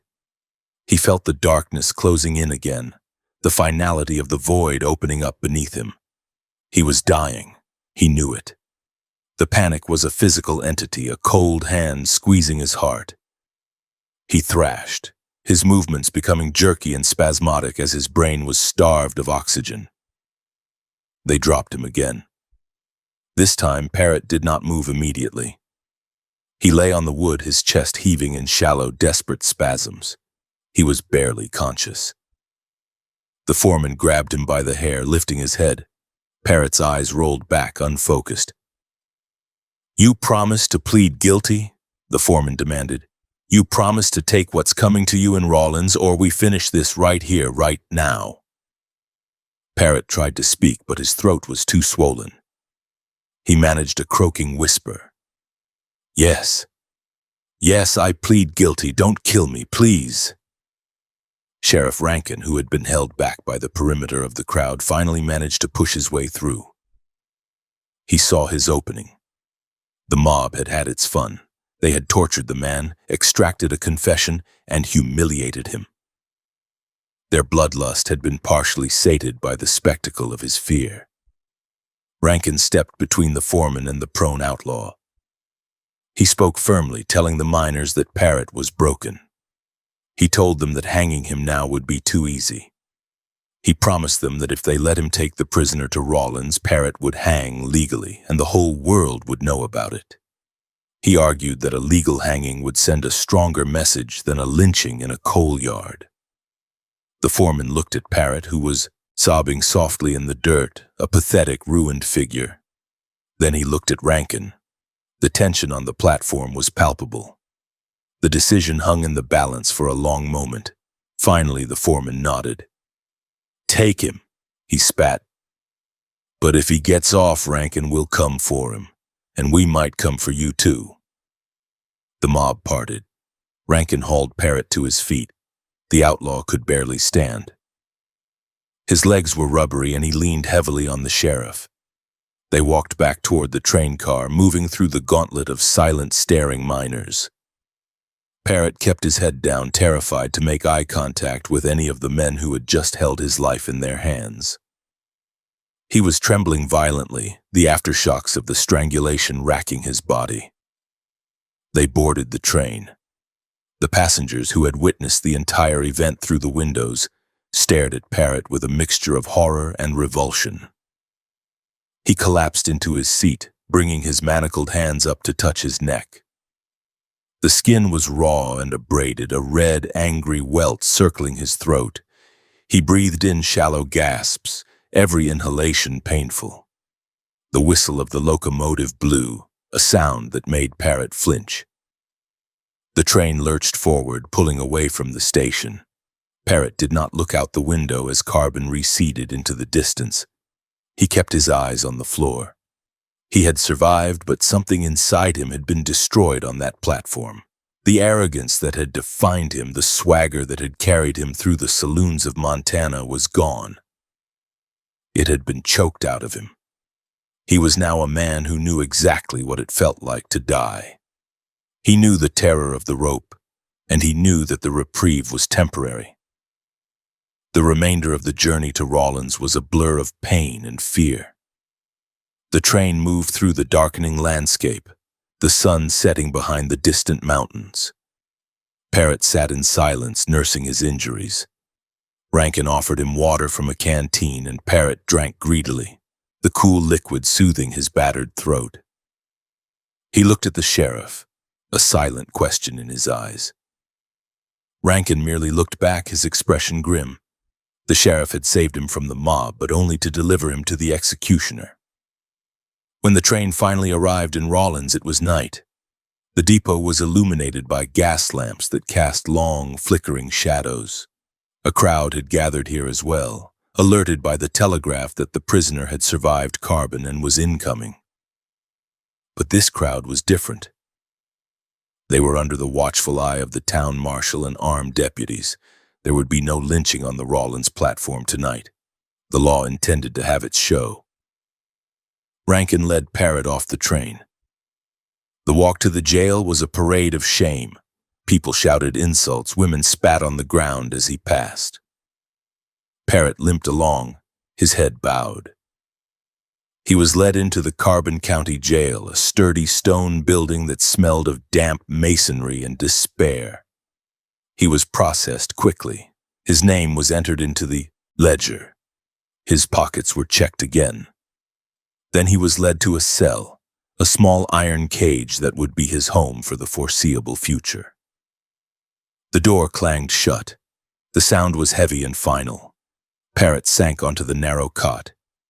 He touched his neck again. The welt was swelling, turning a dark, mottled bruise. He lay back, staring at the ceiling. The events of the last few hours played over and over in his mind. The feeling of the rough hemp, the face of the foreman, the darkness closing in. He had confessed. He had sealed his own fate. There would be no defense, no clever legal maneuvering. He had promised the mob he would plead guilty, and the fear of them returning was greater than his fear of the court. In the silence of the cell, George Parrott realized that his life was effectively over. He was a dead man walking. The timeline had merely been extended by a few months. He thought of Widowfield and Vincent rotting in the canyon. He thought of Dutch Charlie freezing on the pole. And he realized that he was now part of that same grim lineage. The carbon confession had stripped him of his last defense. He was alone, he was guilty, and the rope was waiting to finish what the miners had started. Outside, the wind picked up, howling around the eaves of the jail. To Parrott, it sounded like the voices of the mob whispering his name. He shivered, pulling the thin blanket up to his chin. The cold of Wyoming was seeping into his bones, a cold that no fire could ever truly warm. He closed his eyes, but sleep was impossible. Every time he drifted off, he felt the rope tightening, and he woke with a gasp, his hands clawing at his throat. The nightmare had followed him from the platform into the cell, and it would stay with him until the end. December 15, 1880. The Carbon County Courthouse in Rawlins stood as a testament to the imposing, square-jawed architecture of frontier justice.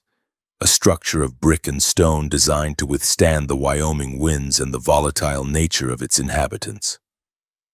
Outside, the winter had deepened, burying the streets under 2 feet of hard-packed snow that crunched loudly under the boots of the gathering crowd. The temperature was well below freezing, a biting cold that numbed the skin and turned breath into thick plumes of white vapor. Inside the main courtroom, however, the atmosphere was stiflingly hot. A massive cast-iron stove in the corner roared with a coal fire, radiating a dry, intense heat that clashed with the drafts leaking through the window frames. The room smelled of wet wool, stale tobacco, unwashed bodies, and the sharp, metallic tang of fear.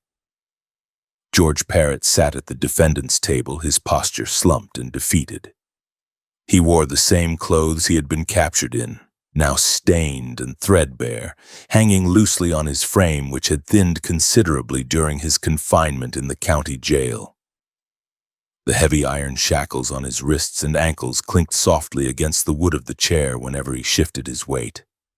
He kept his head down, staring at the scarred surface of the table, unable to meet the gaze of the spectators who packed the gallery behind him.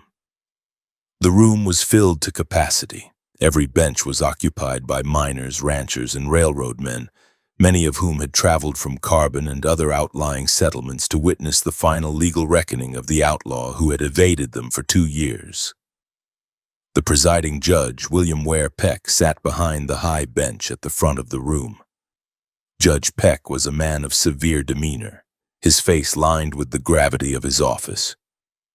He adjusted his spectacles, looking down at the legal documents spread before him with a meticulous, almost predatory attention to detail.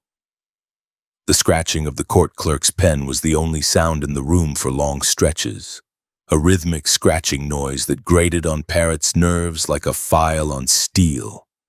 The legal machinery was grinding into motion, slow and inexorable. The prosecutor, a sharp-eyed attorney representing the territory and the interests of the Union Pacific Railroad, stood to read the indictment. His voice was clear and projected to the back of the room, ensuring that every man in the gallery heard the specific nature of the charges. He did not use flowery language. He read the facts as the law saw them. He stated that on August 19, 1878, George Parrott, along with others, had willfully and with malice aforethought discharged firearms at Robert Widowfield and Tip Vincent, resulting in their deaths. He detailed the specific wounds, reading from the coroner's report that had been filed 2 years prior. He described the location in Rattlesnake Canyon. He described the looting of the bodies. Parrott listened to the recitation of his crimes with a growing sense of nausea. Hearing the details read out in the sterile, dry environment of the courtroom made them sound different than they had in the saloon in Miles City or on the platform at Carbon. There was no glory here, no whiskey-fueled bravado. There was only the cold, hard text of the law describing a double homicide. The prosecutor spoke of the victims not as lawmen, but as citizens, husbands, and employees who had been slaughtered while performing their duty.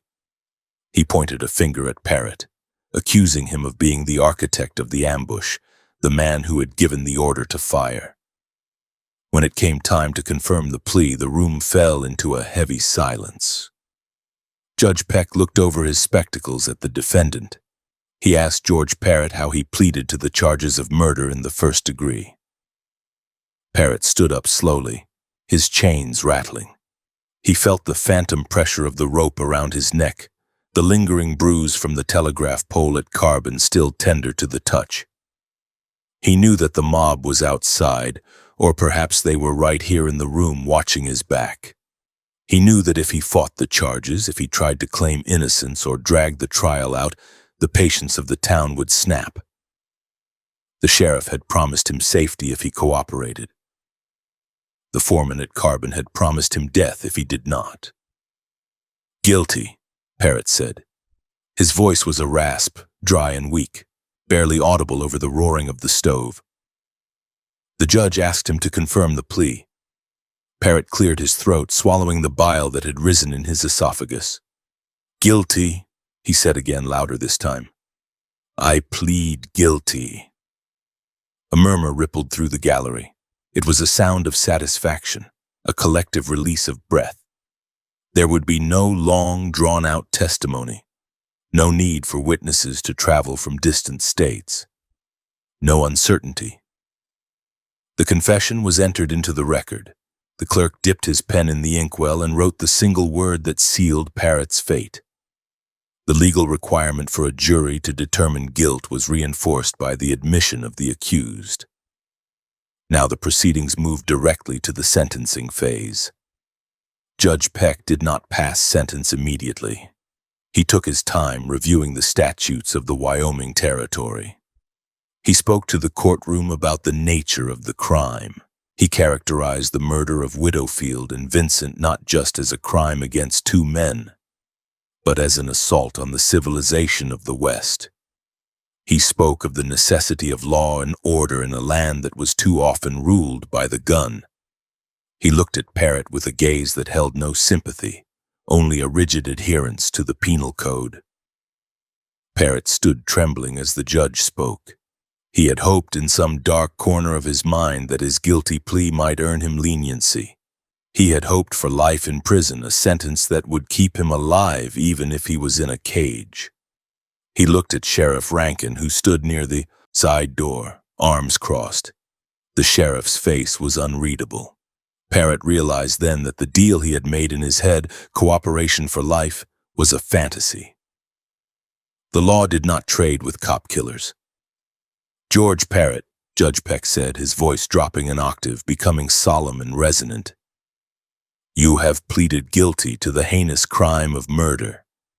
You have admitted to lying in wait and taking the lives of 2 officers of the peace. The law provides only one penalty for such an act. The judge paused, letting the weight of the words settle over the room. The heat from the stove seemed to intensify, making the air shimmer. Parrott felt sweat trickling down his back, soaking his shirt. He gripped the edge of the table to keep his knees from buckling. It is the judgment of this court, Peck continued, that you be taken from this place to the county jail, and there be safely kept until the 2nd day of April, 1881. On that day, between the hours of 10 in the morning and 2 in the afternoon, you will be taken to a place of execution within the limits of this county, and there be hanged by the neck until you are dead. The words "hanged by the neck until you are dead" hung in the air long after the judge had finished speaking. They were not a threat. They were a decree, a legal order signed and sealed by the authority of the territory. The date was set, April 2nd. It was months away. Parrott did the calculation in his head instantly. December, January, February, March. He had nearly 4 months to wait. 4 months to sit in a cell and think about the rope. 4 months to count the hours until the spring thaw brought his execution. The judge brought his gavel down. The sharp crack of the wood sounded like a gunshot in the confined space. Court is adjourned, he announced. The deputies moved in immediately. They grabbed Parrott by the arms, not roughly, but with the firm grip of men handling a condemned object. They turned him away from the bench and marched him toward the side door. Parrott caught a glimpse of the faces in the crowd as he passed. There was no pity. There were nods of approval. Men whispered to each other, confirming the date. April 2nd, they said. April 2nd. The date was already being memorized, etched into the social calendar of Rawlins as a day of public significance. They led him out of the courthouse and back into the biting cold of the winter afternoon. The sudden drop in temperature shocked Parrott's system, freezing the sweat on his skin. The wind hit him, carrying snow that stung his face. The walk back to the jail was short, but it felt like a funeral procession. The town seemed different now. It was no longer a place of potential escape. It was a waiting room for death. The buildings, the streets, the railroad tracks, they all existed in a world that he would leave on April 2nd. Inside the jail, the atmosphere was somber. The other prisoners looked at him with wide eyes. They knew what had happened. The news traveled through the stone walls as if by osmosis. Parrott was placed back in his cell, the heavy iron door slamming shut with a finality that echoed in his chest. The jailer turned the key, the metal tumbling in the lock with a heavy mechanical click. Parrott sat on his cot, wrapping his arms around himself. The shivering was not just from the cold. It was the psychological reaction to the death sentence. The April decree was a physical weight on his shoulders. He was a dead man who was still breathing, a ghost who had not yet left the building. The reality of the execution was no longer a vague possibility. It was a scheduled event. It was written in a ledger. It was planned. The days that followed were a torment of monotony and terror. Parrott spent his time pacing the small confines of his cell, the chains dragging on the stone floor. He counted the bricks in the wall. He counted the rivets in the cell door. He listened to the sounds of the town outside, the whistle of the trains, the shouting of men, the barking of dogs. Life was continuing out there, vibrant and chaotic, while in here time was a countdown. He began to obsess over the date, April 2nd. He imagined the weather. Would it be raining? Would the snow be melting? He imagined the scaffold. Would they build it in the yard? Would it be high? He thought about the drop. He thought about the rope snapping his neck. He thought about the choking agony he had felt at Carbon and multiplied it by infinity. The sleep that came to him was fitful and filled with nightmares of falling. He would wake up gasping, clutching his throat, sure that the noose was already there. Sheriff Rankin visited him occasionally, checking on the prisoner. The interactions were brief and professional. Rankin ensured that Parrott was fed and that the cell was secure. He did not offer comfort. There was no comfort to give. The sheriff was merely the custodian of the body until the date the judge had specified. Parrott tried to talk to him to ask if there was any chance of an appeal, any chance of a pardon from the governor. Rankin simply shook his head. The crime was too high profile, the evidence too damning, the confession too absolute. The territory wanted blood, and the law had agreed to provide it. As December bled into January, the isolation began to wear on Parrott's mind. He was a man who had lived his life in the open, riding across vast plains, sleeping under the stars. Now his world was reduced to a 6-by-8-foot box of stone and iron. The claustrophobia was intense. He felt the walls closing in, pressing against him. The air in the jail was stale and damp, smelling of mold and despair. He longed for a drink of whiskey to dull the sharp edges of his fear, but there was only water in a tin cup. He thought about his gang. He thought about the men who were free, if any were left.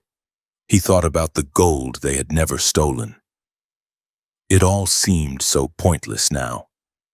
The violence, the riding, the fear. It had all led to this.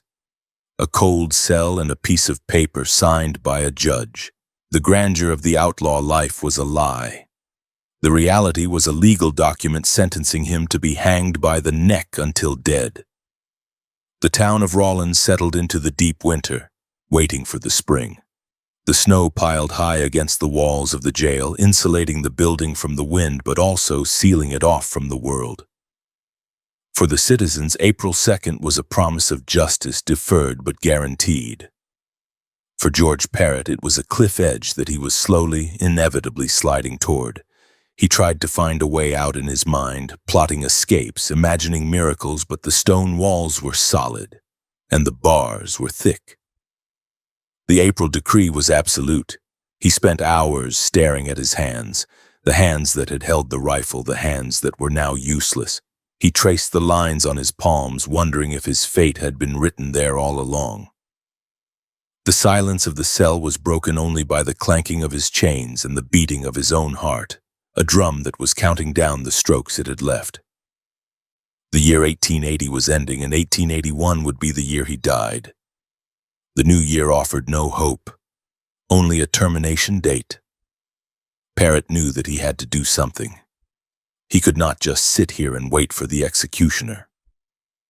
The panic that had paralyzed him in the courtroom began to shift into a desperate, frantic energy. He looked at the heavy shackles on his legs.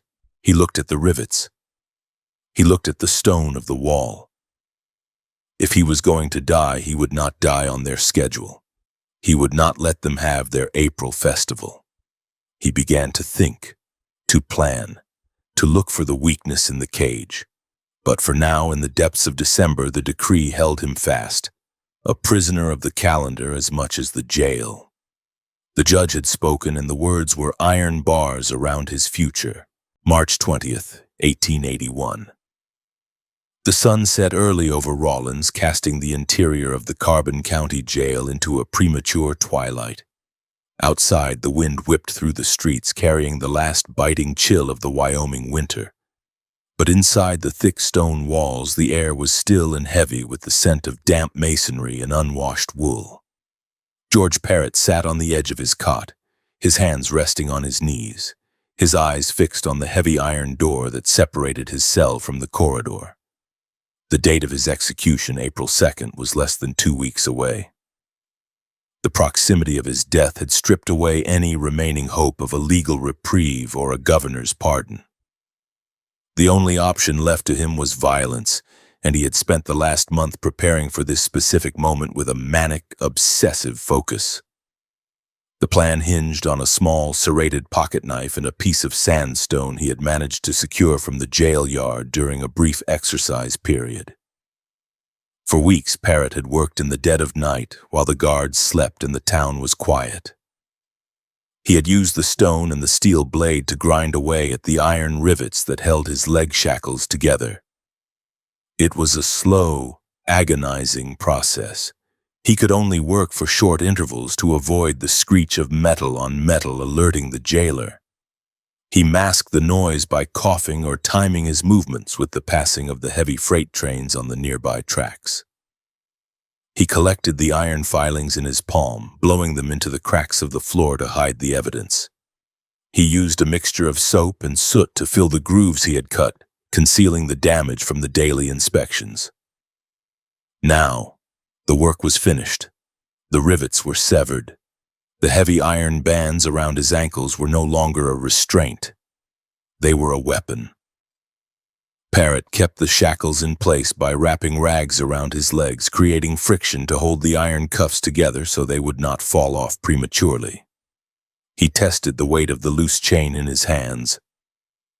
It was heavy, a solid length of industrial steel that could crush a skull with a single well-placed blow. He was not planning to run. He was planning to kill his way out. The target was Sheriff James Rankin. The routine of the jail was predictable. Every evening around 6 o'clock, the sheriff would enter the cell block to bring the evening meal or to inspect the locks for the night. Rankin was a careful man, but familiarity breeds a certain level of complacency. He had watched Parrott for months. He had seen the outlaw broken by the trial and the sentencing. He likely viewed Parrott as a defeated man waiting for the rope. This underestimation was Parrott's only advantage. Parrott stood up and moved to the side of the cell door. He pressed his back against the cold stone, hiding in the blind spot where the door would swing inward. He held the heavy leg irons in his right hand, gripping the chain tightly. His heart hammered against his ribs, a frantic rhythm that threatened to deafen him. This was it. There would be no second chance. If he failed, he would be hanged ahead of schedule. If he succeeded, he would take the sheriff's keys, take his gun, and disappear into the night. Footsteps echoed in the corridor, heavy boots on wood. Parrott tensed, his muscles coiling. He recognized the stride. It was Rankin. The sheriff was whistling softly, a casual sound that infuriated Parrott. The keys jingled, the sound of freedom and authority. The footsteps stopped outside the heavy door. Parrott heard the key slide into the lock. The tumblers clicked over, a mechanical sound that signaled the beginning of the violence. The bolt slid back. The door swung open. Sheriff Rankin stepped into the cell carrying a tray with a tin plate of food. He looked toward the cot, expecting to see his prisoner sitting there. Instead, he saw an empty bed. Before Rankin could turn, before he could process the emptiness of the space, Parrott lunged. He swung the shackles with all the force his desperate body could muster. The iron struck Rankin on the side of the head. The sound was a sickening crunch of metal impacting bone and flesh. The blow was devastating. It cut through the sheriff's scalp, sending a spray of blood across the cell wall. Rankin staggered, dropping the tray. The food scattered across the floor, beans and bread mixing with the dust. The sheriff did not fall immediately. He was a strong man, toughened by years of frontier life. He reeled back, raising his arms to protect his head, his vision likely swimming in a haze of pain and shock. Parrott did not hesitate. He swung the irons again. The chain whipped through the air, striking Rankin on the shoulder and the neck. Parrott screamed, a primal, wordless roar of exertion and rage. He was fighting for his life. He dropped the irons and tackled the sheriff. The two men crashed to the floor, rolling in the spilled food. Parrott clawed at Rankin's belt, trying to reach the revolver holstered there. His fingers scrabbled against the leather, slick with the sweat of his palms and the blood dripping from Rankin's head wound. Rankin fought back with the ferocity of a man who knows he is being murdered. Despite the concussion and the blood blinding his left eye, He grappled with the outlaw. He jammed his forearm under Parrott's chin, pushing the attacker's head back. He used his weight to pin Parrott's legs, but the outlaw was fueled by the adrenaline of the damned. Parrott punched Rankin in the face, his knuckles splitting the sheriff's lip. He got a hand on the gun butt. He pulled, trying to rip the weapon free from the friction of the leather holster. "Give it to me!" Parrott shrieked. "Give me the gun!" Rankin roared back, a guttural sound of defiance. He clamped his hand over Parrott's, trapping the gun in the holster. They wrestled on the cold stone, slamming into the iron legs of the cot. The struggle was ugly and intimate. It was not a clean duel. It was a brawl in the dirt. Parrott headbutted the sheriff, the impact jarring both men. He bit Rankin's arm, sinking his teeth into the fabric of the coat and the flesh beneath. He needed that gun. The gun was the key to the door, the key to the street, the key to life. The noise of the fight was tremendous. The crashing of bodies, the clanging of the dropped shackles, and the shouting echoed through the small jailhouse. It was a cacophony that could not be contained by the stone walls. In the adjacent living quarters where the sheriff lived with his family, Rosa Rankin was preparing dinner. She heard the crash of the tray. She heard the shouts.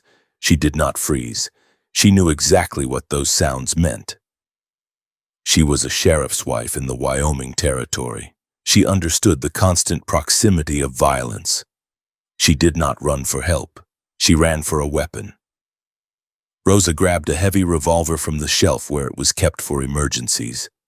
She cocked the hammer as she moved, the mechanical click loud in the hallway.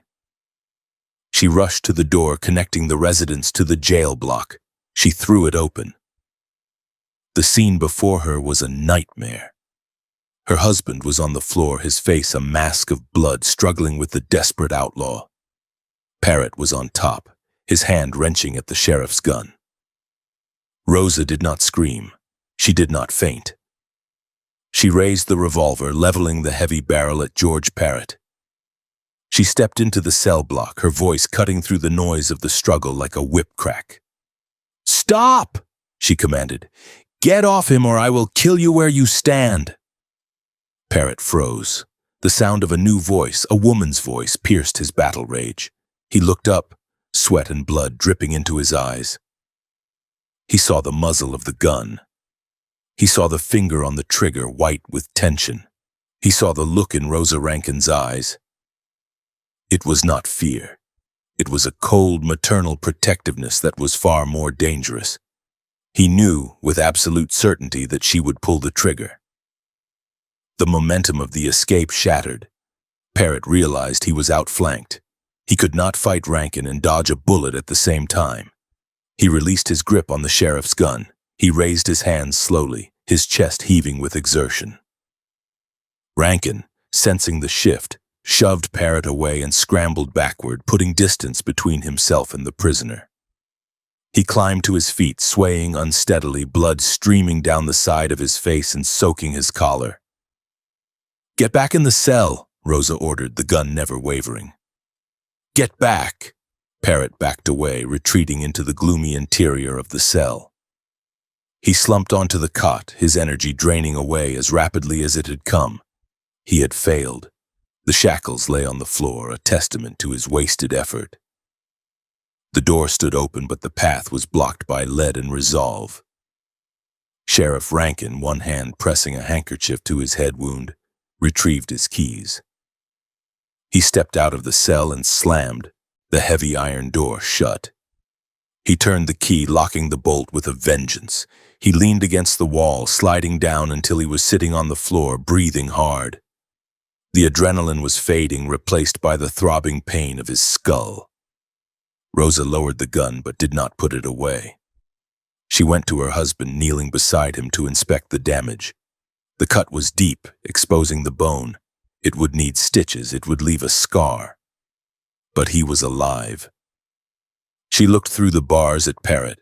The outlaw sat with his head in his hands, staring at the floor. He looked small again. The monster who had attacked with a chain was gone, replaced by the condemned man. "You fool," Rankin muttered, his voice thick with pain. "You damned fool." The noise of the struggle had alerted others. Deputies who had been in the front office came running, guns drawn. They saw the blood. They saw the loose shackles. They saw the sheriff's wife holding the line. The situation was quickly contained. Parrott was ordered to strip so he could be searched for other weapons. They found the knife. They found the sandstone. They found the cut rivets. The ingenuity of the escape attempt was evident, but so was its brutality. News of the attempted break spread from the jail to the town with the speed of a prairie fire. A deputy ran to the doctor's house to summon aid for the sheriff. As he ran, he told people what had happened. "Parrott tried to kill Rankin," he shouted.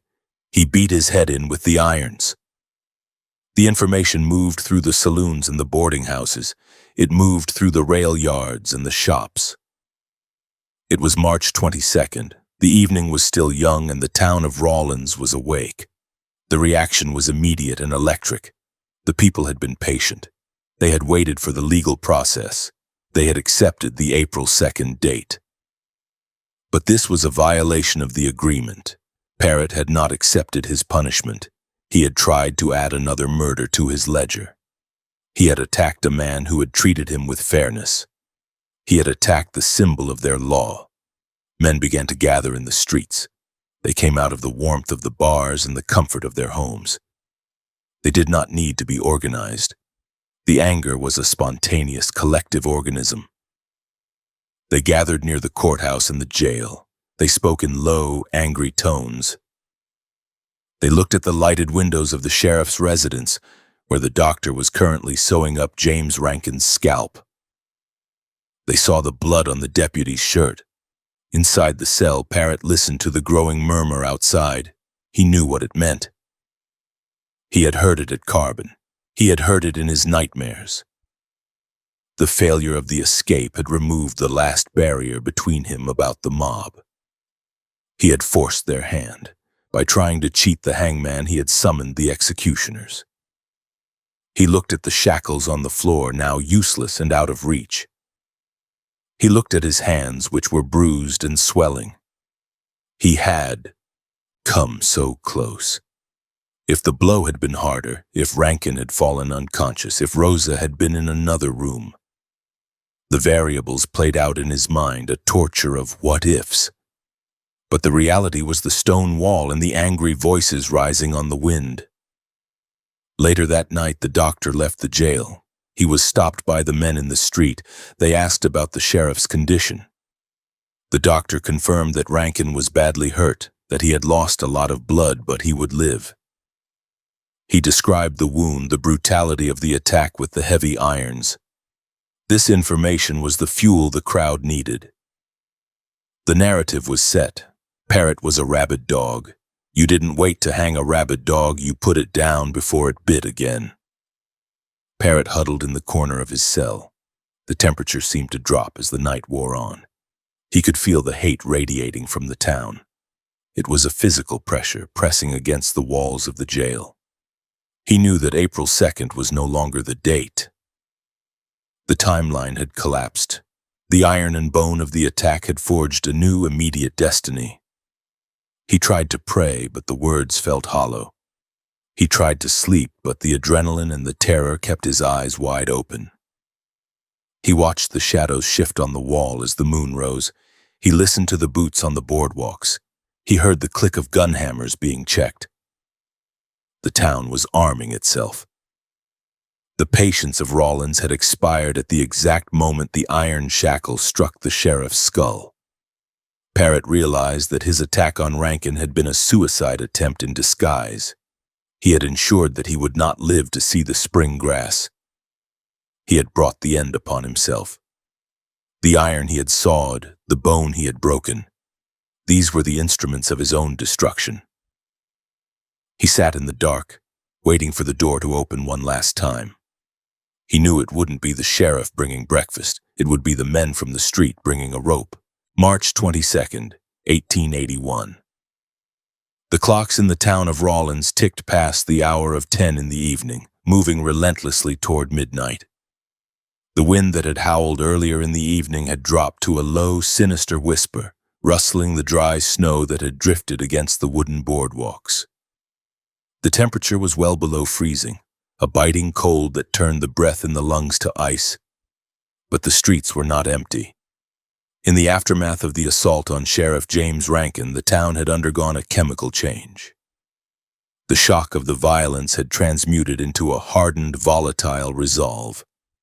The lights in the saloons burned bright, but the pianos were silent. Men did not stand at the bars to drink. They stood to wait. They were waiting for a signal, a movement, a consensus that did not need to be spoken aloud to be understood. Inside the Carbon County Jail, George Parrott huddled in the furthest corner of his cell. The darkness was absolute save for a thin sliver of moonlight that cut through the high, barred window. He was shivering, but not from the cold. The failed attack on the sheriff had stripped him of his last defense. He had played his final card, violence, and it had been trumped by the steel of a revolver and the will of a woman. Now he was left with the consequences. He could hear the sounds of the town drifting through the stone walls. It was not the usual chaotic noise of a railhead at night. It was a gathering sound, a low rumble of boots on hard-packed earth, of low voices exchanging terse commands. It sounded like the ocean rising tide by tide against a crumbling cliff. At approximately 10:45, the front door of the jailhouse was forced open. It was not a stealthy entry. The wood splintered with a loud crack as heavy shoulders drove against it. A mass of men flooded into the small office area where the deputy on duty, a man named Taylor, was keeping watch. Taylor stood up, his hand moving toward his weapon, but he stopped before he touched the grip. The room was instantly filled with over 30 men. They wore masks made of handkerchiefs or flour sacks with eye holes cut roughly into the fabric, but even without the masks, their intent was clear in their posture. They carried rifles, shotguns, and revolvers, but more importantly, they carried the weight of the entire community. The leader of the mob, a tall man whose face was obscured by a black cloth, stepped forward. He did not shout. He spoke in a calm, flat tone that was more terrifying than any scream. He told Deputy Taylor that they were there for the prisoner. He stated that the sheriff had been assaulted and that the town would no longer wait for the calendar to turn to April. Taylor looked at the sea of eyes staring at him. He was one man against 30. To resist would be suicide, and it would not save the prisoner. He stepped aside, surrendering the keys to the inner block without a fight. The mob did not harm him. Their violence was focused, not indiscriminate. They moved to the heavy iron door that separated the office from the cells. The key turned in the lock with a harsh, metallic grinding sound that echoed in Parrott's ears like a thunderclap. He scrambled backward on his cot, pressing his spine against the cold stone wall, pulling his knees to his chest. He heard the boots on the stone floor of the corridor. They were coming. There was no question of who or why. The April decree had been revoked. The execution was happening now. The door to his cell was thrown open. The light from a lantern held by one of the vigilantes flooded the small space, blinding Parrott. He threw his hands up to shield his face, squinting against the glare. Hands grabbed him. They were rough, impatient hands. They seized his arms, his legs, the fabric of his shirt. He was hauled off the cot and thrown onto the floor. He tried to struggle, to kick out, but there were too many of them. They pinned him down, securing his wrist behind his back with a length of rawhide that was pulled so tight it cut into his skin. "Get up," a voice commanded. Parrott was hauled to his feet. He was wearing only his underclothes and a pair of trousers. He had no shoes. The cold of the stone floor seeped into his bare feet. He began to beg. The words spilled out of him in a desperate, incoherent torrent. He promised them he would be good. He promised he would leave the territory and never come back. He swore on the Bible, on his mother's grave, on anything he could think of. He told them he was sorry for hitting the sheriff. He pleaded for time, for a priest, for a doctor. The mob ignored him. They marched him out of the cell, through the corridor and into the office. The heat of the stove in the office hit him for a brief second before he was shoved out into the freezing night. The shock of the cold air took his breath away. The wind cut through his thin clothing like a knife. He looked around wildly. The street was lined with men. It was not just the 30 who had entered the jail. There were hundreds.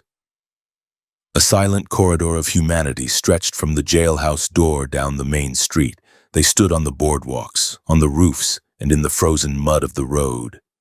They held torches and lanterns that cast long, dancing shadows against the buildings. The procession began. Parrott was pushed forward, stumbling on the uneven ground. His bare feet slipped on the ice. Every time he faltered, a hand would grab his collar and jerk him upright. He was not being led. He was being herded. The crowd fell in behind him, a dark river flowing toward a specific destination. There was no shouting, no jeering. The silence was absolute and unnatural. The only sounds were the crunch of hundreds of boots on the snow and the ragged, sobbing breath of the condemned man. They led him toward the center of town near the rail yard. Parrott saw the destination before they reached it.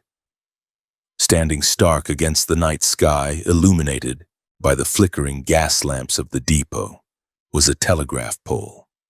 It was a tall, weathered timber of pine planted deep in the earth, with a heavy crossbeam near the top that carried the wires of the Union Pacific telegraph line.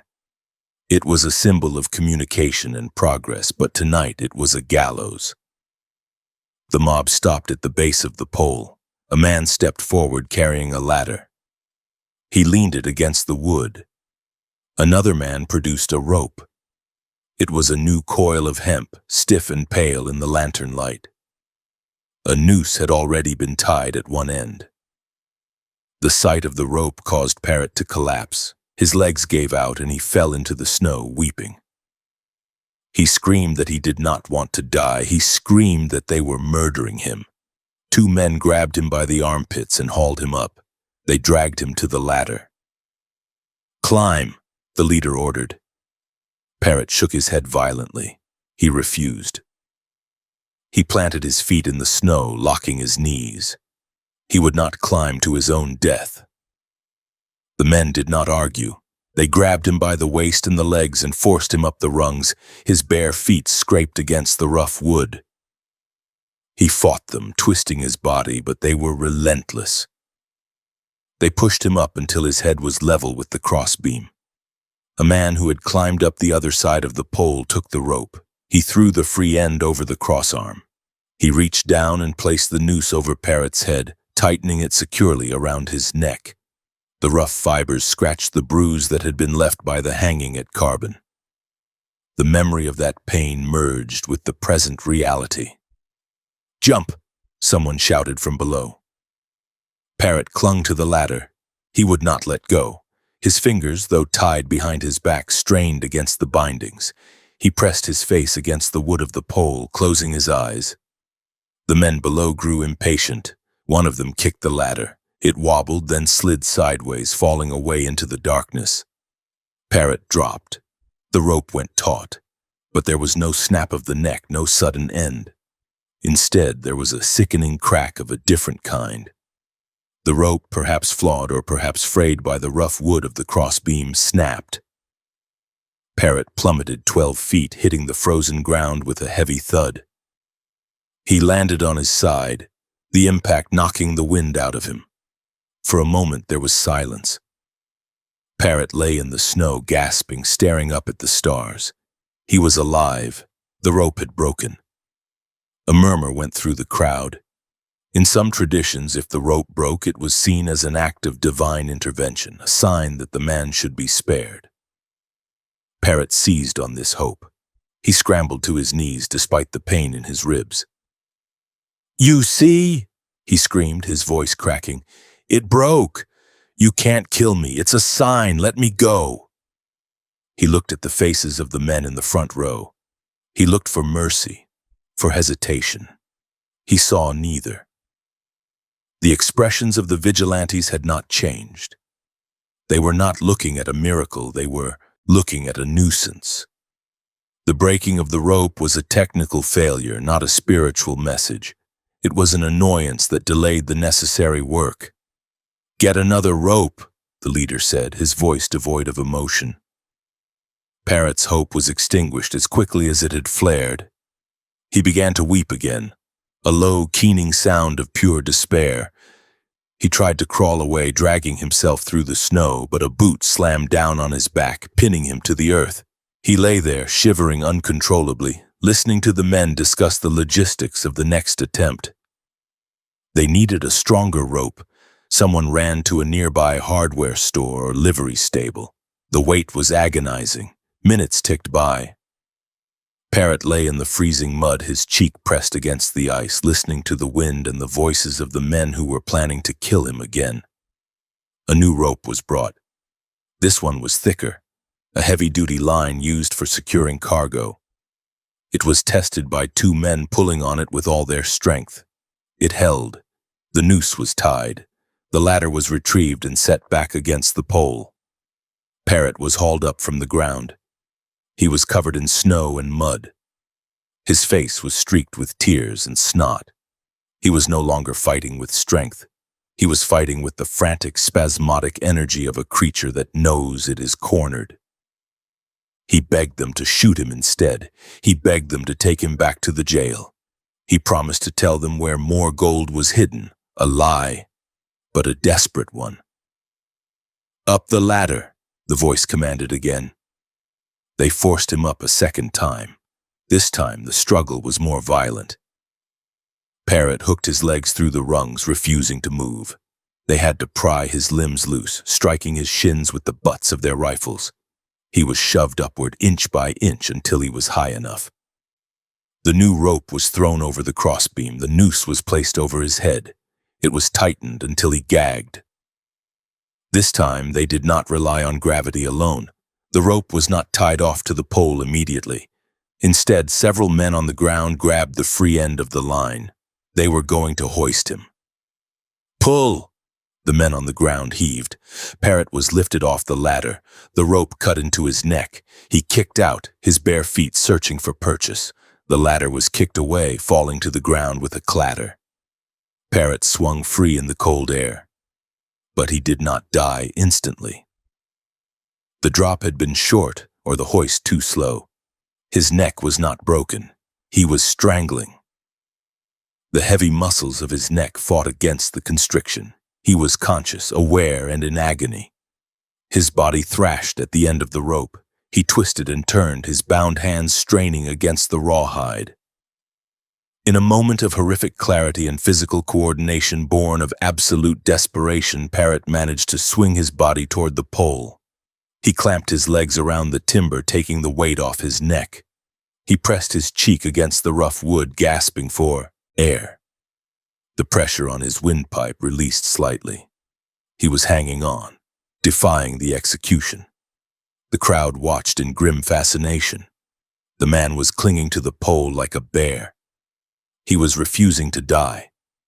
The leader of the mob stepped forward. He did not shoot Parrott. He did not cut him down. He signaled to the men holding the rope. They pulled harder, lifting Parrott higher, trying to break his grip on the pole. Parrott fought them. He scissored his legs, locking his ankles.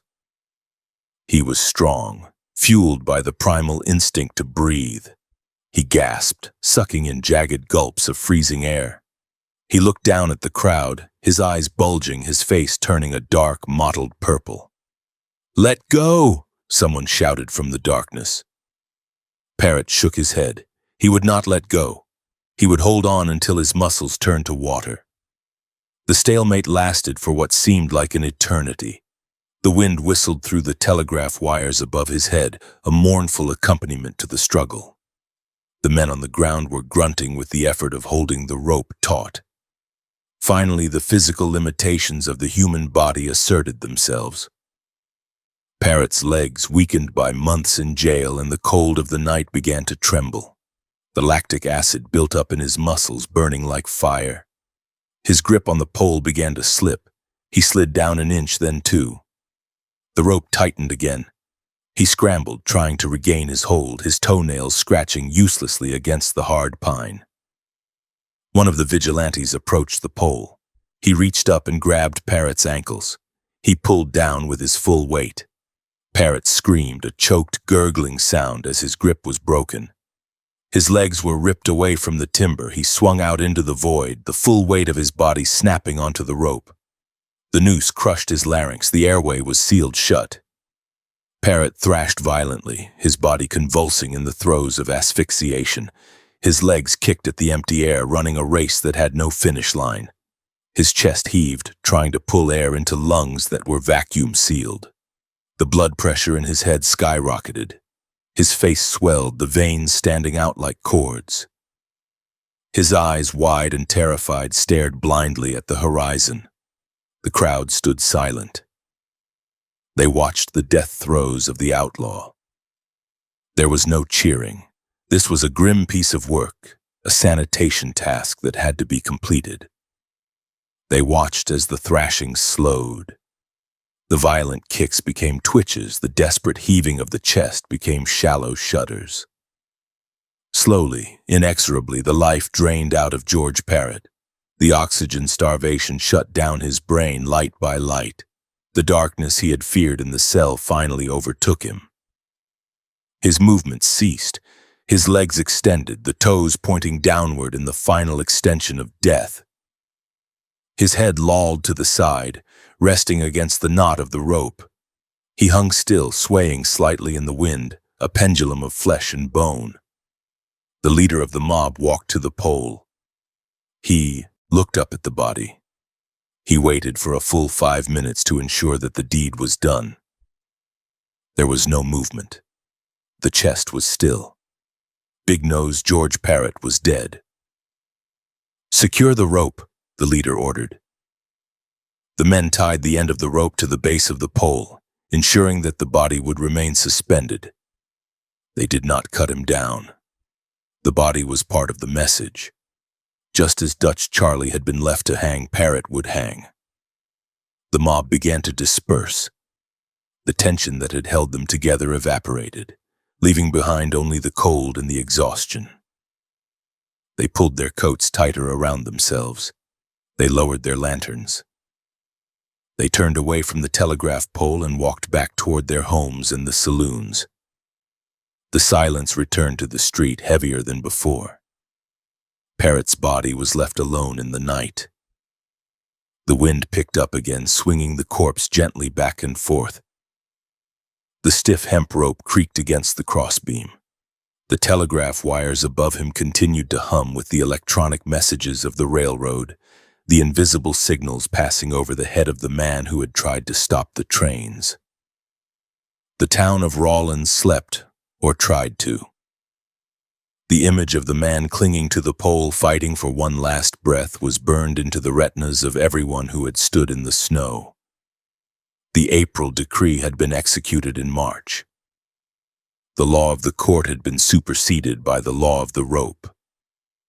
The telegraph pole, usually a sign of connection to the outside world, stood as a lonely monument to the brutal, efficient justice of the Wyoming frontier. The body hung there through the dark hours of the morning, freezing solid in the high plains wind, waiting for the sun to rise and reveal the final gruesome visage of the outlaw to the light of day. March 23rd, 1881. The sun rose over the town of Rawlins, Wyoming Territory, casting a pale, cold light on the frozen body of George Parrott. He was still suspended from the telegraph pole, a rigid, elongated shadow swaying gently in the morning breeze. The wind had ceased its howling, leaving behind a silence that felt brittle and sharp. The townspeople, emerging from their homes to start the business of the day, stopped to look at the corpse. It was not a sight that evoked pity. The body was a grotesque statue of ice and bruised flesh, the neck stretched, the face purple and distorted, the bare feet pointing downward like accusations at the earth. The rope, stiff with frost, creaked rhythmically against the crossbeam. a metronome marking the time since the vigilante justice had been enacted. The undertaker, a man named Miller, arrived with a wagon shortly after dawn. He was accompanied by the coroner and a few assistants. They did not rush. There was no life to save, and the cold had preserved the remains effectively. They set up a ladder against the pole. One of the assistants climbed up, his boots scraping on the wood, and used a knife to saw through the heavy hemp rope. The body dropped with a dull, heavy thud into the bed of the wagon, the frozen limbs not bending upon impact. They covered the outlaw with a rough canvas tarp and drove the wagon toward the undertaker's rooms, the wheels crunching on the hard-packed snow. In a civilized society, the next step would have been a burial in a potter's field. However, George Parrott had no family to claim him. He had no friends willing to step forward and pay for a pine box. He was property of the county, and in death, he became a commodity. Dr. John Osborne, a prominent local physician and a man with political ambitions, stepped forward to claim the remains. Osborne was a man of science, or at least the rough frontier version of it. He argued that the brain of such a notorious criminal offered a unique opportunity for medical research. He wanted to study the physical structure of the outlaw's mind, to see if there were anatomical deviations that explained his violent behavior. The authorities, eager to be rid of the nuisance of the body, agreed. The wagon was diverted to the rear of Dr. Osborne's office and surgery. The body was carried inside, not to a funeral parlor, but to a back room used for examinations and procedures. The room was cold, smelling of carbolic acid, ether, and stale tobacco. Osborne was joined by his assistant, Lillian Heath, a young woman who was breaking social barriers by pursuing a career in medicine. She was barely out of her teens, yet she stood ready to assist in the grim work. They placed the frozen corpse on a makeshift operating table, a heavy wooden slab stained with the fluids of previous patients. The first task was the thawing. The body was too hard to cut. They had to wait for the ambient temperature of the room, aided by a coal stove, to soften the tissues. As the ice in the cells melted, the smell began to rise. It was the scent of death that had been paused and was now resuming its work. The bruising on the neck where the noose had done its work turned from purple to a sickly black. The eyes, which had been staring blindly, clouded over further as the corneas dried out. Osborne prepared his instruments, saws, scalpels, and retractors, laying them out on a side table with meticulous care. The dissection began with the skull. Osborne wanted the brain. He made an incision across the scalp, peeling back the skin to expose the bone. The sound of the surgical saw cutting through the cranium was loud and grating in the small room. Bone dust, white and fine, settled on the doctor's sleeves. He worked with a steady hand, sawing in a circle around the top of the head. When the bone was cut through, he pried the skull cap loose with a chisel. The sound of the bone separating was a wet, cracking noise. He lifted the top of the skull away, handing it to Lillian Heath. She accepted the artifact without flinching. This piece of bone, the roof of the outlaw's mind, would become a souvenir, a paperweight on her desk for decades to come. Osborne removed the brain, placing it in a jar of alcohol for preservation. He examined the gray matter, looking for the physical manifestation of evil, a tumor, a deformation, a lesion. He found nothing. It was a normal human brain, indistinguishable from that of a priest or a school teacher. The lack of a physiological explanation for Parrott's crimes did not deter Osborne. If the outlaw could not serve as a lesson in neurology, he would serve a different purpose. The doctor looked at the body lying on the table. The skin of George Parrott was thick, toughened by years of exposure to the sun and wind of the high plains. It was the skin of a man who had lived like a wolf. Osborne made a decision that crossed the line from medical inquiry into macabre trophy hunting. He decided that the outlaw should be put to use. He decided to skin him. Osborne picked up a fresh scalpel. He began to make incisions not for an autopsy but for a flaying. He cut around the torso, slicing through the dermis and the layer of subcutaneous fat. He worked with the precision of a tanner. He pulled the skin back, using the knife to separate the connective tissue that bound the hide to the muscle. The sound was a wet tearing, a squelching noise that filled the room. He removed a large section of skin from the chest, including the nipples. He moved to the thighs, where the skin was thickest and most durable. He carved long strips from the legs, peeling the man like fruit. The reality of the act was visceral and bloody. The room smelled of copper and raw meat. Osborne's hands were covered in the blood of the man who had killed Widowfield and Vincent. He was dismantling the killer piece by piece. The skin was piled on a side table, a wet, heavy heap of human tissue. It was white and hairy, marked by scars and the imperfections of a hard life. Osborne did not see a person. He saw material. He saw leather that had not yet been tanned. Once the skin was removed, Osborne needed to have it processed. He could not do this himself. It required the chemicals and the vats of a professional tannery. He packed the skin into a barrel, salting it heavily to prevent rot during transport. He wrote out a label and attached it to the container. He sent the barrel to a tannery in Denver, Colorado, with specific instructions.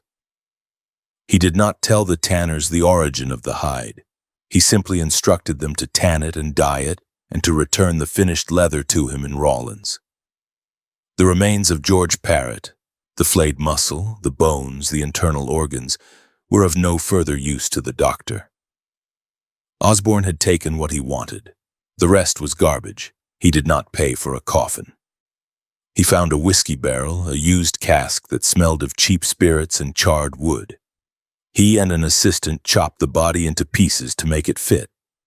They severed the limbs at the joints. They packed the torso, the legs, and the arms into the barrel. They poured a saline solution over the parts to retard the smell and nailed the lid shut. Osborne had the barrel buried in the alley behind his office, in a yard filled with refuse and discarded medical supplies. There was no marker. There was no prayer. George Parrott, the terror of the Union Pacific, was put into the ground in a whiskey keg, stripped of his skin and his skull, buried like a dead dog in a backyard.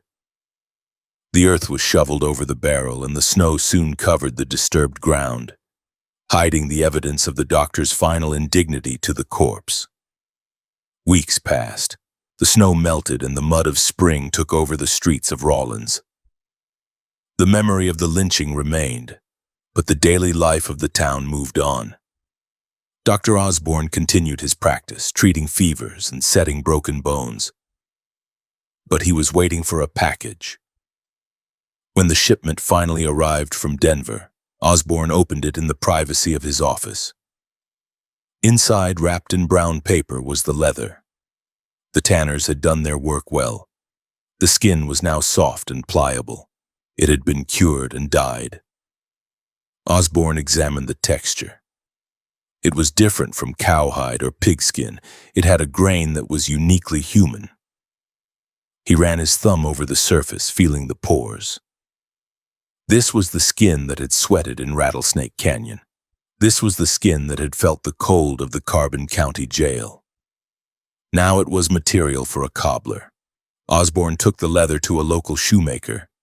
He commissioned a pair of shoes. He gave specific design instructions. He wanted the shoes to be two-toned. The shoemaker worked on the commission, perhaps knowing the source of the material, perhaps ignorant. He cut the human leather, stitching it to the soles. He shaped it around the last, pulling it tight. The needle punched through the skin of the outlaw, sewing it to the cowhide. The shoes took shape. They were dress shoes, elegant and sturdy. When they were finished, the shoemaker presented them to the doctor. Osborne held the shoes in his hands. They were heavy, substantial. He sat down in his chair and took off his old boots. He slipped his feet into the new shoes. They fit perfectly. He stood up and walked across the wooden floor of his office. The leather flexed and creased. He was literally walking in the shoes of the man he had dissected. It was the ultimate act of domination. The outlaw who had tried to run from the law was now reduced to footwear for a pillar of the community. Dr. Osborne did not hide the origin of his shoes. He wore them with a perverse pride. He showed them to his friends and colleagues. He told the story of the dissection and the tanning. The shoes became a local legend, a grotesque artifact of the frontier justice that governed Wyoming. Osborne wore them to social functions. He wore them while walking the streets of Rawlins. Every step he took was a reminder of the fate that awaited those who crossed the line. The remaining skin that was not used for the shoes was not wasted. Osborne had a medical bag made from the leftovers. He carried his instruments in a satchel crafted from the flesh of the man he had autopsied. It was a macabre loop of utility. The tools used to cut the body were carried in a container made from the body itself. Years later, in 1892, John Osborne's political ambitions bore fruit. He was elected the third governor of the state of Wyoming. The night of his inaugural ball was a glittering affair. The elite of the state gathered to celebrate the new administration. Music played, champagne flowed, and the ballroom was filled with men in tuxedos and women in silk gowns. Governor Osborne stood at the center of the attention, accepting congratulations. On his feet, hidden beneath the hem of his formal trousers, were the shoes. He had worn them to the ball. He danced with his wife, spinning her across the floor, the soles of George Parrott's skin gliding over the polished wood. It was a secret joke, a dark symbol of his rise to power. He had literally climbed to the governor's mansion on the carcass of the outlaw. The wild, violent spirit of the West, represented by Parrott, had been tamed, skinned, and turned into a domestic accessory for the civilized ruler. Lillian Heath, who went on to become the first female physician in Wyoming, kept the skull cap. She used it as a doorstop and later as an ashtray in her office. The top of George Parrott's head, which had once plotted train robberies and murders, was used to hold open a door for patients seeking healing. It was a final, lingering humiliation. The outlaw was not allowed to rest. He was scattered, repurposed, and used as a tool for the very society he had tried to prey upon. The barrel in the alley remained undisturbed for decades. The wood rotted, the iron hoops rusted, and the earth settled. The town of Rawlins grew up around the site. Buildings were demolished and new ones erected. The story of the lynching passed into history, becoming a tale told to frighten children or entertain tourists. The shoes were eventually retired, placed in a museum display case, staring out through the glass with their empty, leathery indifference. But in March of 1881, in the immediate aftermath of the skinning, the message was fresh and raw. The people of Rawlins looked at Dr. Osborne walking down the street, and they knew what he was wearing. They knew that the man who had killed their deputy and their detective had been utterly obliterated. He had been hanged, dissected, skinned, and turned into a pair of shoes. It was a brutality that matched the crime. The West was not one with gavels and law books alone. It was one with ropes, knives, and a hardness of heart that could turn a human being into leather without blinking. The legacy of Big Nose George Parrott was not the gold he stole, for he stole very little. It was not the trains he wrecked, for he failed in his grandest plans. His legacy was his own physical destruction. He became a warning, not in the abstract, but in the literal material of the world. He was the shoes on the doctor's feet. He was the skull on the desk. He was the bones in the whiskey barrel. He was the proof that in the war between the law and the lawless, the law would not only kill you, it would consume you. The human leather was the final seal on the warrant, a testament to a time and place where the line between justice and atrocity was as thin as the skin on a man's back.